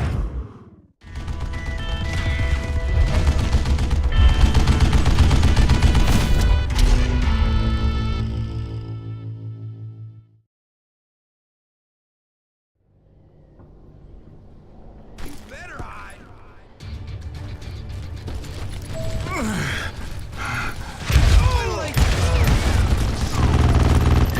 Luckily, I had located some dynamite. I still, however, had my work cut out for me. Stupid contraption! Gonna bring it all down and die!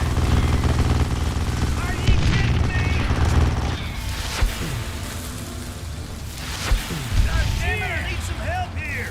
Come on, boys! Make this something you'll ever make!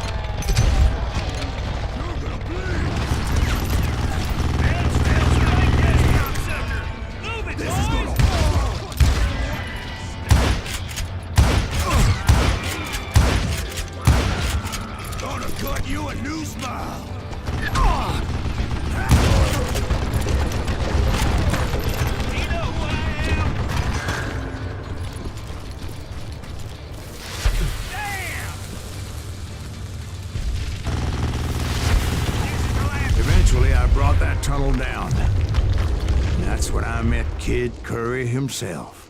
He had decided to stop pussyfooting around and deal with me personally.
Fast as he was, I was just a bit faster.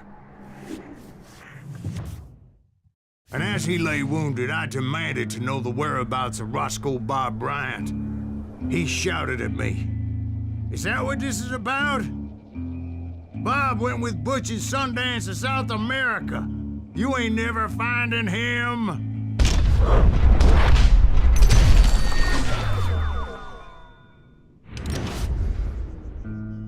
Those were his last words.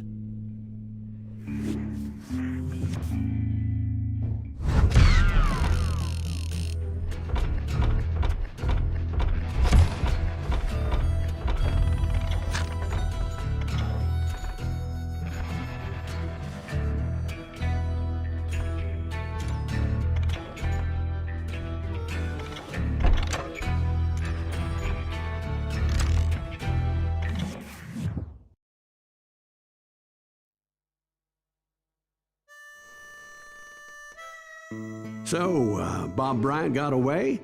I knew I'd never find him in South America. What about the other killer? Yeah, you kinda glossed over that one. Well, I found Jim not long after my showdown with Ringo. At the time, he was riding with the James Younger gang. Did I neglect to mention that?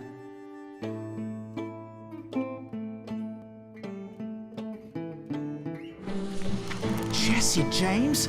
The greatest outlaw who ever lived? Jesse and his kin rode with Quantrill when he raided Lawrence, Kansas, and killed near 200 people, boy. Nothing great about that. And from there, him and his brother went on to rob banks and trains from Kansas to Missouri. Which is why there was such a rich bounty on their heads. 40 grand for both of them, dead or alive. That's one hell of a payday.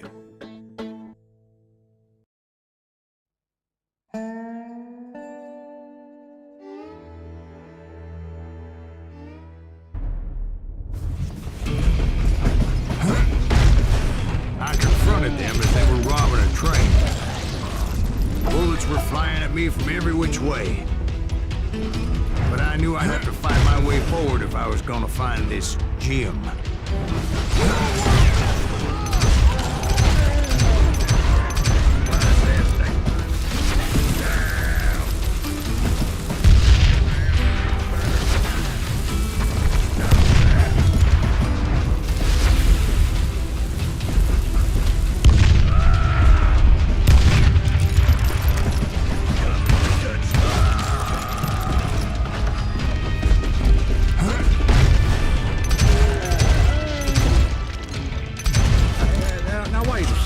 How'd they stop this train in the first place? Well, the James boys were experts at this.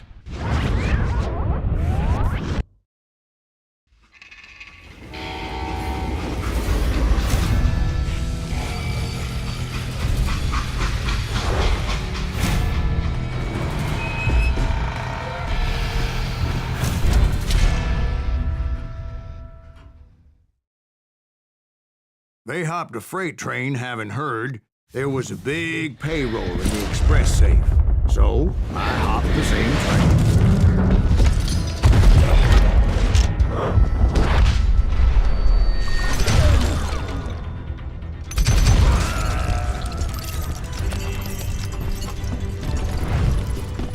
The James Younger gang was decimated after that little fiasco they had in Northfield, Minnesota. So Jesse needed more men and took on the killer I was after, along with a host of others. I was hoping to find my man and put a bullet in his head. Climbing around that train, I must have swallowed 100 damn bugs before I reached James Younger gang pulled the first train robbery west of the Mississippi. Sounds like you hold them in high regard. Everyone knows they were the most famous outlaw gang ever. And you took them all on by your lonesome. Again, I'm finding this all a little hard to swallow, friend. Well, maybe you need to wash it down with some whiskey. By the way, did I mention that that train was flying down those tracks like a bat out of hell?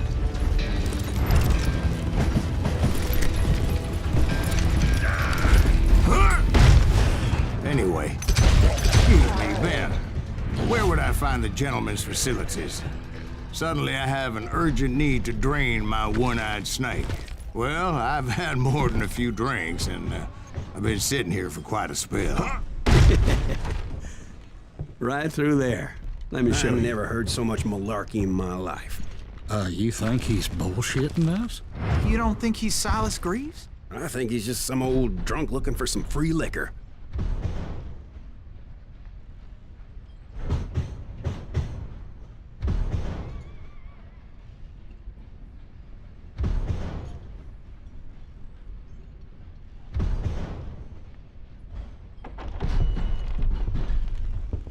I don't know, Jack. I think I believe him. You don't think he met Jesse James? Oh, you gotta be kidding me. That story makes no sense at all. Jack. I mean, you gotta be 2 bricks short of a load to believe that cock and bull story. I don't agree. Jack, lay off the But bar. you seriously think that tired old man went toe-to-toe with Jesse James? Well, that's better.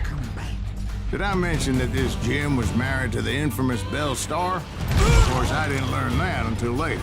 Anyway, I made my way forward the best I could. Around the sides, over the roof. At some point, some sumbitch saw me and shouted out, "It's the damn Pinkertons!" It's a damn Pinkerton! Now, I never worked for that limey cocksucker, but I guess they assumed I was one of his assassins. Those evil bastards firebombed Jesse's mother's house and killed his stepbrother. So it's no wonder each and every asshole on that train wanted me dead. Everybody's always mistaking you for somebody else, aren't they? Why is that, I wonder? Don't rightly know, Jack. I'm just telling you how I remember it. I bet you are.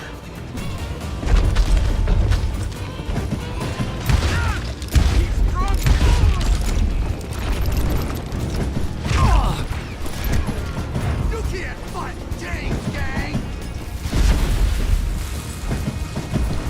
I came across a flat car piled high with logs and had to come up with a creative way to make my way forward.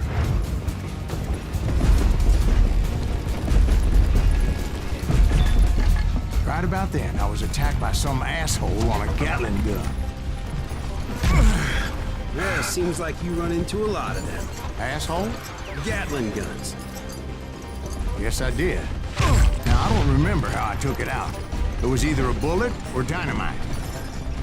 Where would you find dynamite? Does it really matter, Jack? You're messing with the flow of the story here.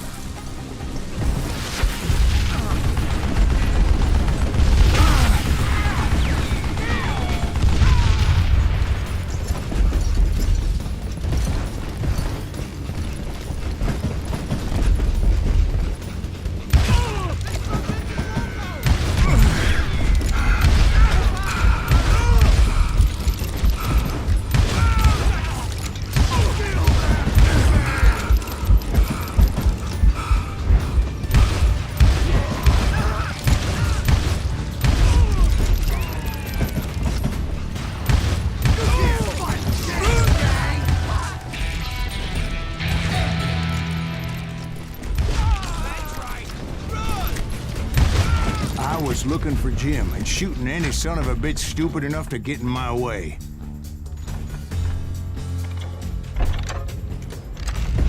And that included Jesse James himself.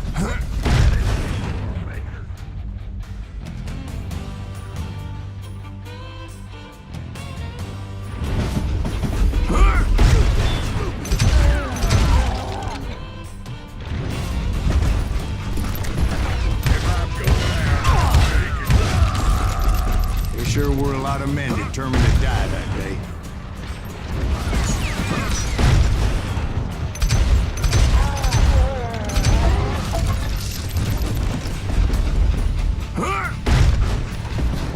It was then that Jesse detached the express car from the rest of the damn train.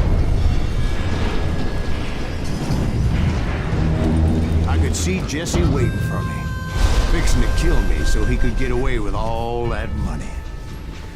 You had a showdown with Jesse James? Of course he didn't. Everybody knows that Jesse was killed by Bob Ford. Yeah. Jesse went out like John Wesley Hardin. Coward shot him in the back of the head. Guess it doesn't matter how far you run, does it, Ben? Your past always catches up with you.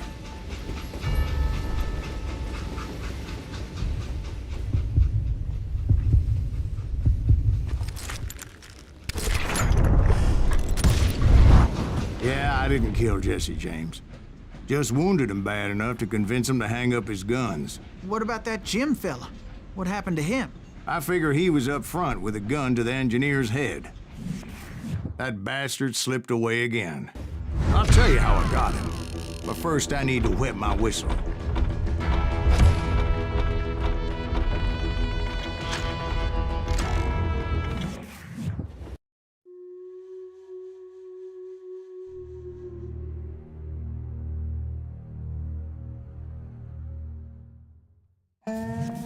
After my showdown with Jesse, I continued to track his brother, Frank, and that sumbitch Jim. I followed those bastards into the high mountains as they were going to ground. What mountains would that be? Somewhere in the Ozarks, I believe. The perfect place to hide out from the authorities. In fact, before I could find them, some Indians who fled the res and were hiding out from the military found me first. They probably thought I was a cavalry scout and didn't want me telling the military where they were. Injuns? Yeah, they could have been Cheyenne, but there was all sorts of renegades roaming the landscape back then.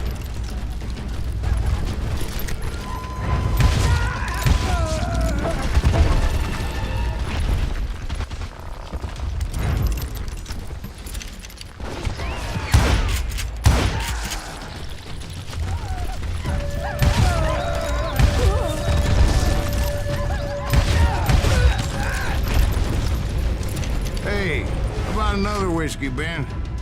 Nothing better to soothe the troubled soul.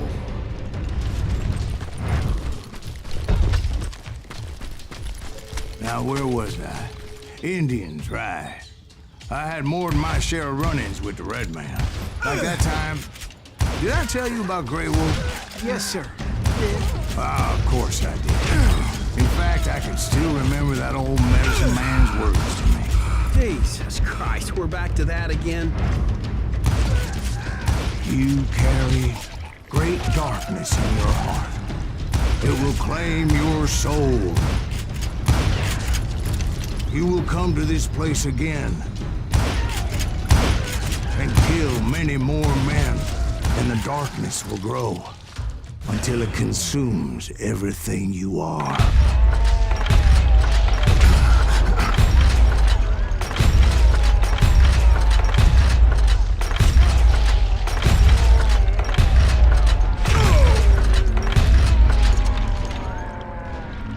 So, did you ever find it? The man you are after? Let me ask you something, Ben. You ever think about death? Mr. Graves, are you all right? Oh, death.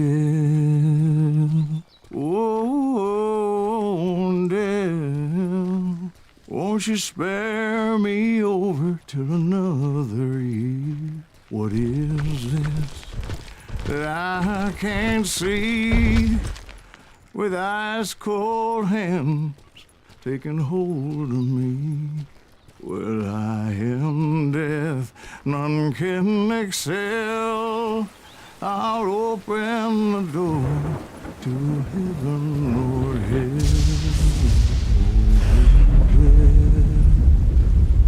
Oh, death, won't you spare me over till another year?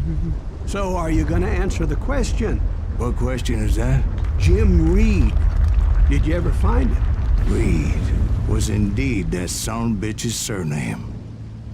That's right, Ben.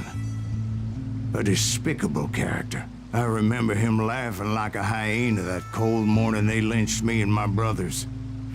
He was intent on avoiding my vengeance, but nothing was gonna stop me. Nothing.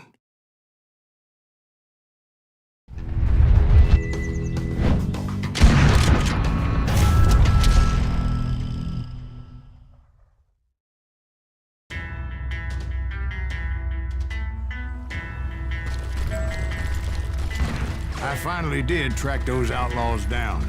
They had long rifles with scopes and were well positioned to pick off any poor soul who came anywhere close.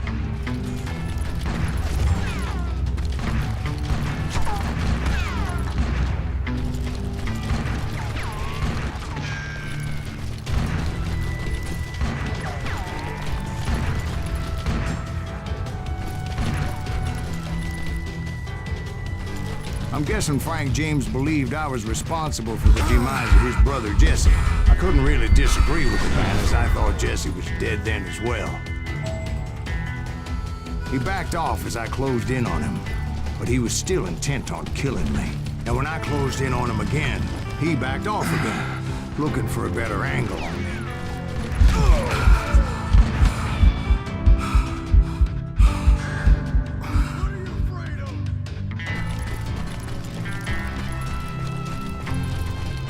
Well, I can't fault Frank for wanting his revenge, as I was there for the same damn reason myself.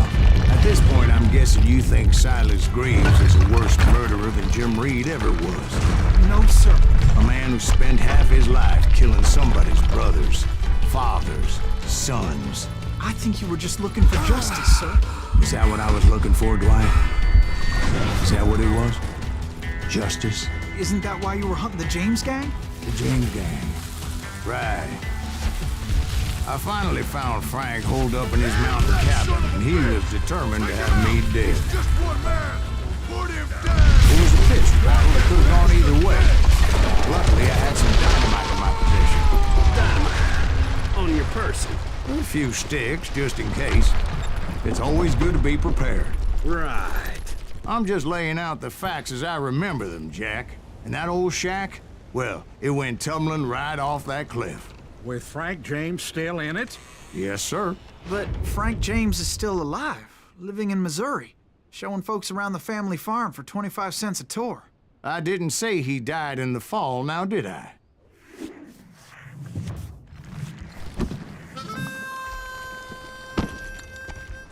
I'm done with this damnable outlaw life.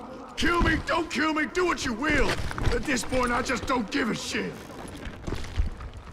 I explained to Frank that I had nothing against him personally and that I was looking for someone else. You want Reed? Have at him. I never did like that bastard. I am done here. We parted in peace as Frank pointed out the path to my prey before making his way back down the hill.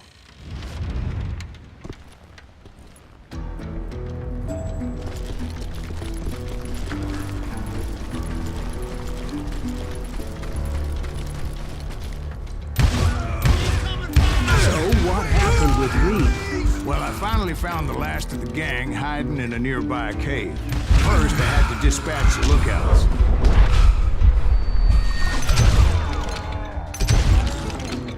As I was determined not to let that murderer escape my revenge again.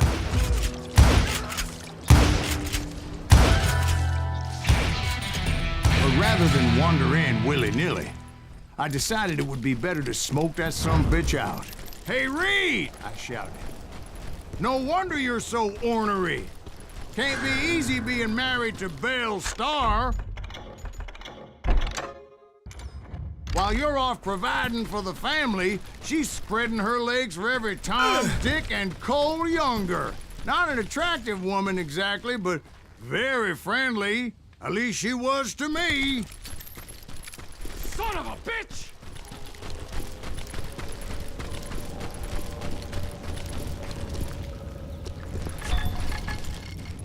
It was then that the last bunch of bandits jumped out of hiding.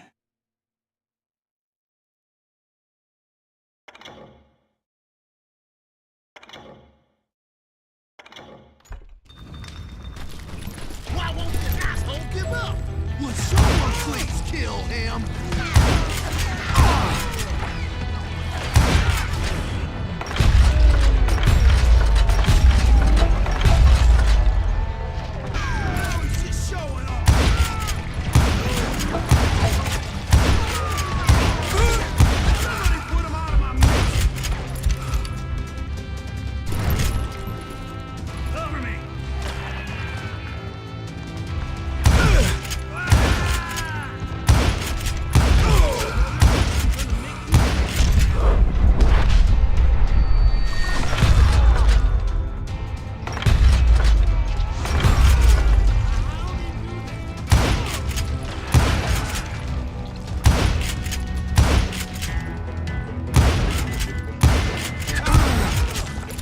Eventually, it was just me and Reed.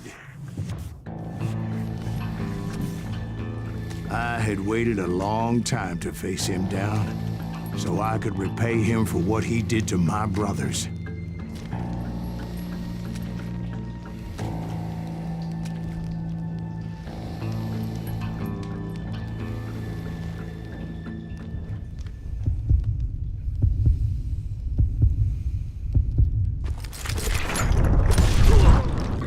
And repay him I did.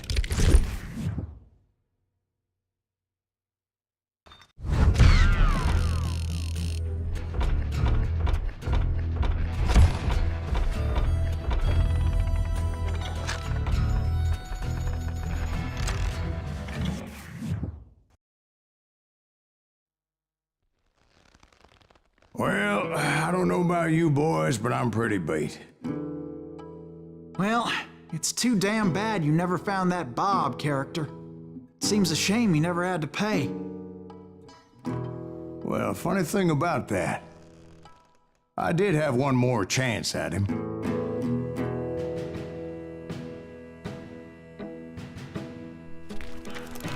Six months ago, I heard that Butch and Sundance were back in the States and had gathered up some of their old gang. I tracked them down, hoping that Roscoe Bob Bryant had returned with them. So you're saying they didn't die down in Bolivia? That's what I'm saying.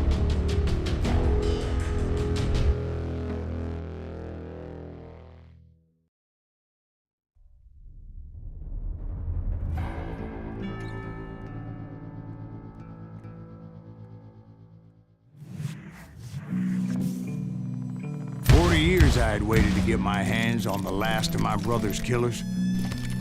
Not even an army of demons could have stopped me now.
quickly. But the last one, Roscoe Bob Bryant, that son of a bitch had managed to escape my vengeance time and time again. I couldn't even be certain I'd recognize him after all those years. By now, he had to be close to 70. But for all you know, he could have been dead. That thought had indeed crossed my mind, as did others. For instance, did my thirst for vengeance turn me into something worse than the man I was after? By this point in my storied career, I had killed more men than Bob Bryant ever had. Nothing could stop me from taking his life. I'd been after that killer forever. From the time I rode with Billy the Kid. But that chapter of my story you already know. Chapter of that fairy tale, you mean? Suddenly, it was 1910. There I was, an old man roaming a ghost town dead almost 2 decades. But I wasn't about to call it quits.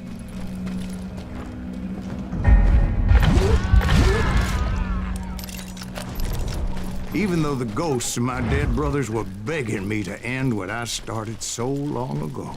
Mr. Graves, are you all right? Would you like some water? The Wild Bunch knew I was there. They were after a treasure they had hidden before they fled, buried in a grave at the dead of Mayday. I intended to fill that grave with Bob Bryant's corpse. But like I said, the bandits knew I was onto them.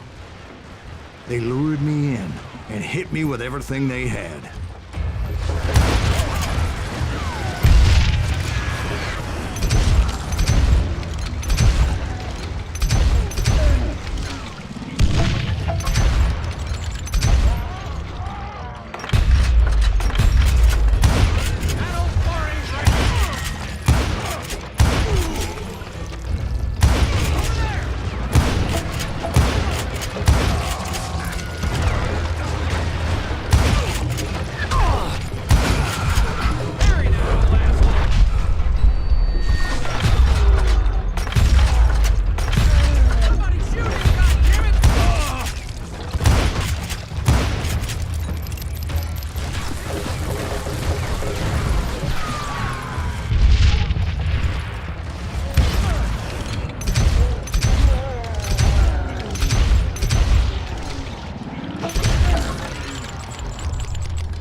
You obviously prevailed since you're sitting here telling us today.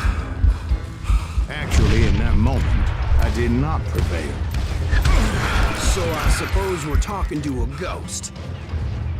Funny you should put it like that, Jack.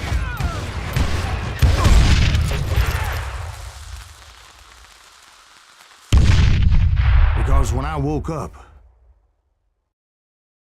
From the dead? There was silence all around me. I could swear to God I saw Billy then. Billy who? Billy the Kid. William Bonney. He was shooting at me from a rooftop. Here, and there, even over there. So I am right. You are titched in the head. Mr. Graves, perhaps we should switch you to coffee? You see that old Indian again, too? No, but I did see Billy's killer. Patrick Floyd Garrett. He came at me guns a-blazing.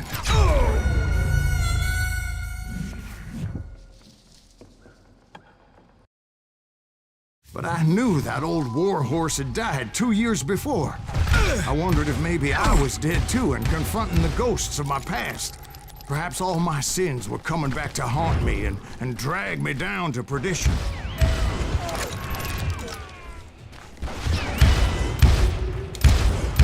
I saw Henry Plummer throw dynamite at me.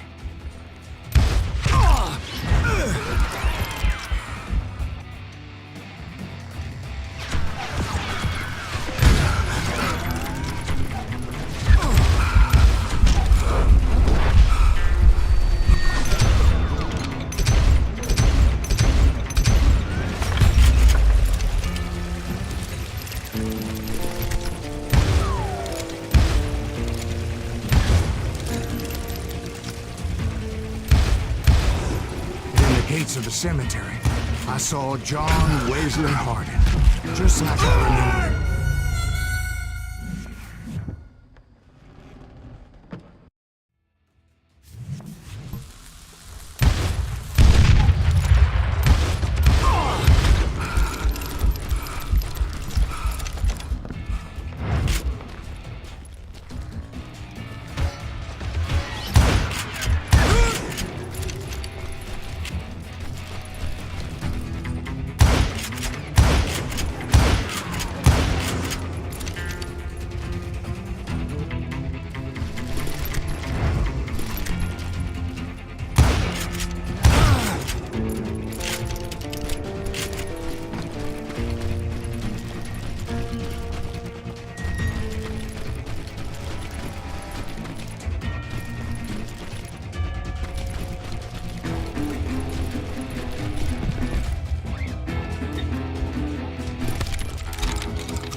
Appeared with his terrible double-barrel shotgun.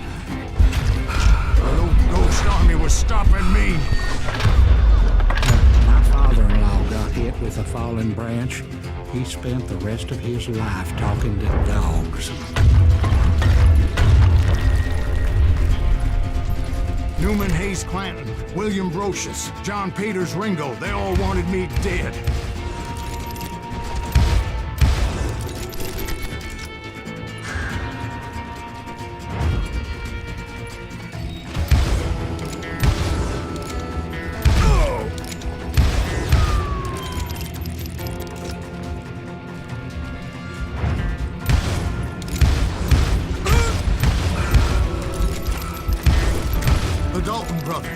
Robert and Grattan, guardians of the Garden of the Dead.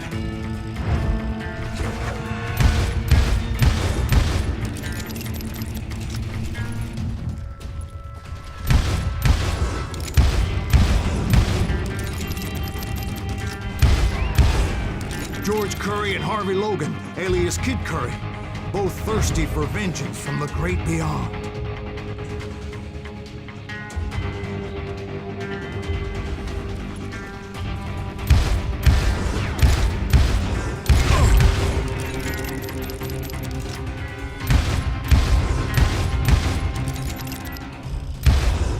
Jesse, Woodson, James, and Jim Reed. Each one deader than the next. I thought I would go crazy. Thought?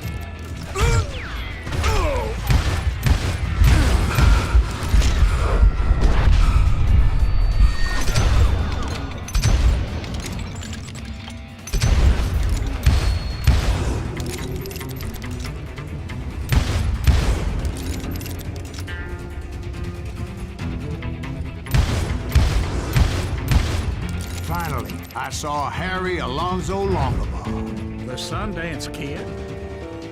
Like a general leading his Legion of the Dead. You told us before you'd seen him alive. He was alive.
far. It was Robert Leroy Parker, a.k.a. Butch Cassidy, coming at me from out of the fog. Thanks for taking care of that bastard.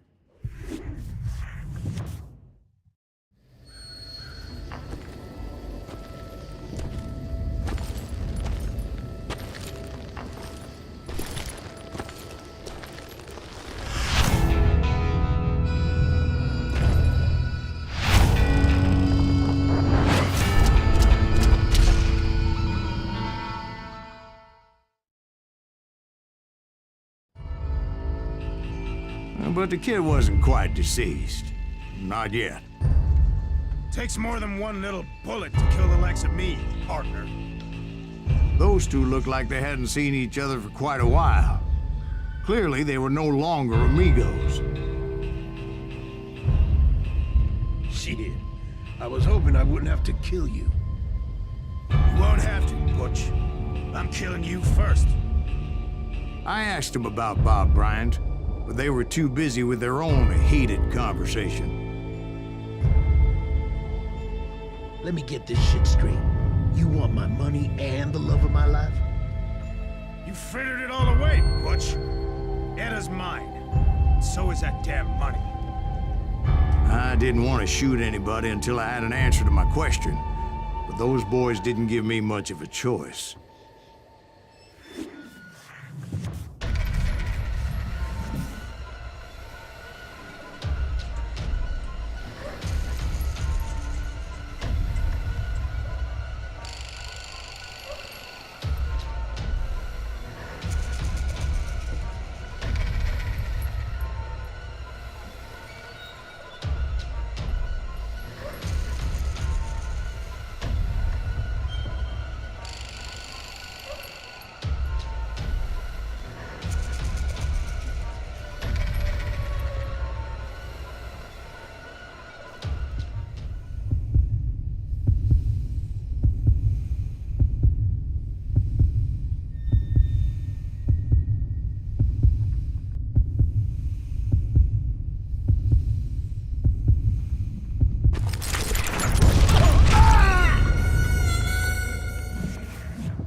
Butch Cassidy and the Sundance Kid died there in that cemetery not 6 months ago.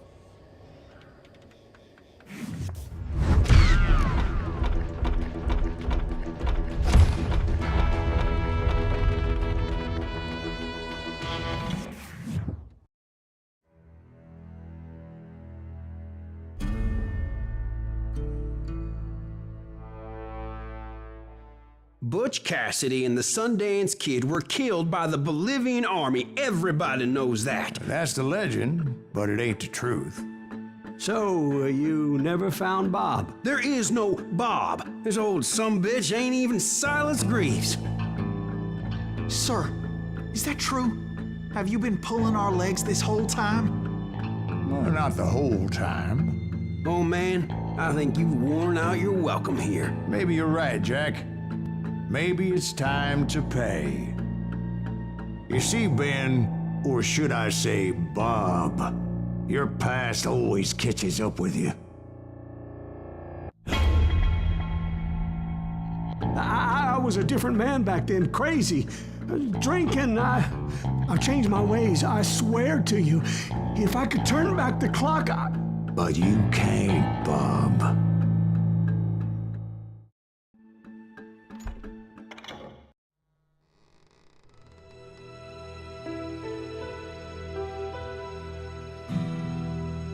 Why'd you toy with me like that? Telling those tales, knowing all along. Why not just lay your cards on the table? Here. I won't have it said that I left you with nothing. That's how you want it? So be it. Holy shit! Right, Molly, move against that wall. Go!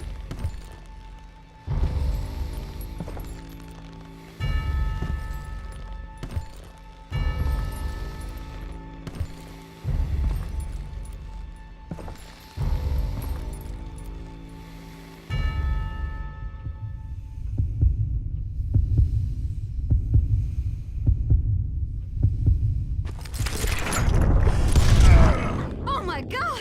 Oh, Jesus!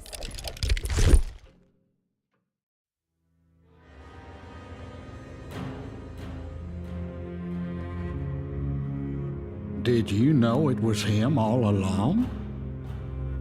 Cassidy told me Bob was in Abilene before he died. But I wasn't sure Ben was my man until he revealed how much he knew about Ringo and Reed. The coin, of course. Well, that was the last nail in that particular coffin. I better go get the sheriff. You okay, boy? You're looking mighty shook up. Dwight, maybe you best go home. Young Eisenhower here is leaving for West Point tomorrow. He shouldn't get caught up in something like this. I think I might head out myself at this juncture. Unless you want to stop me, Jack. No, sir, Mr. Greaves. So where you going now? Now that you had your revenge? Doesn't really matter, does it? As I've sold my soul for it, and will never again walk with those I have lost.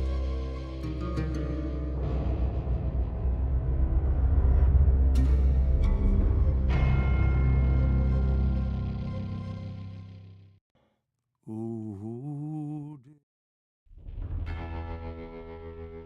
And it's over. This is the best game I've ever played. I've never tried this on True West.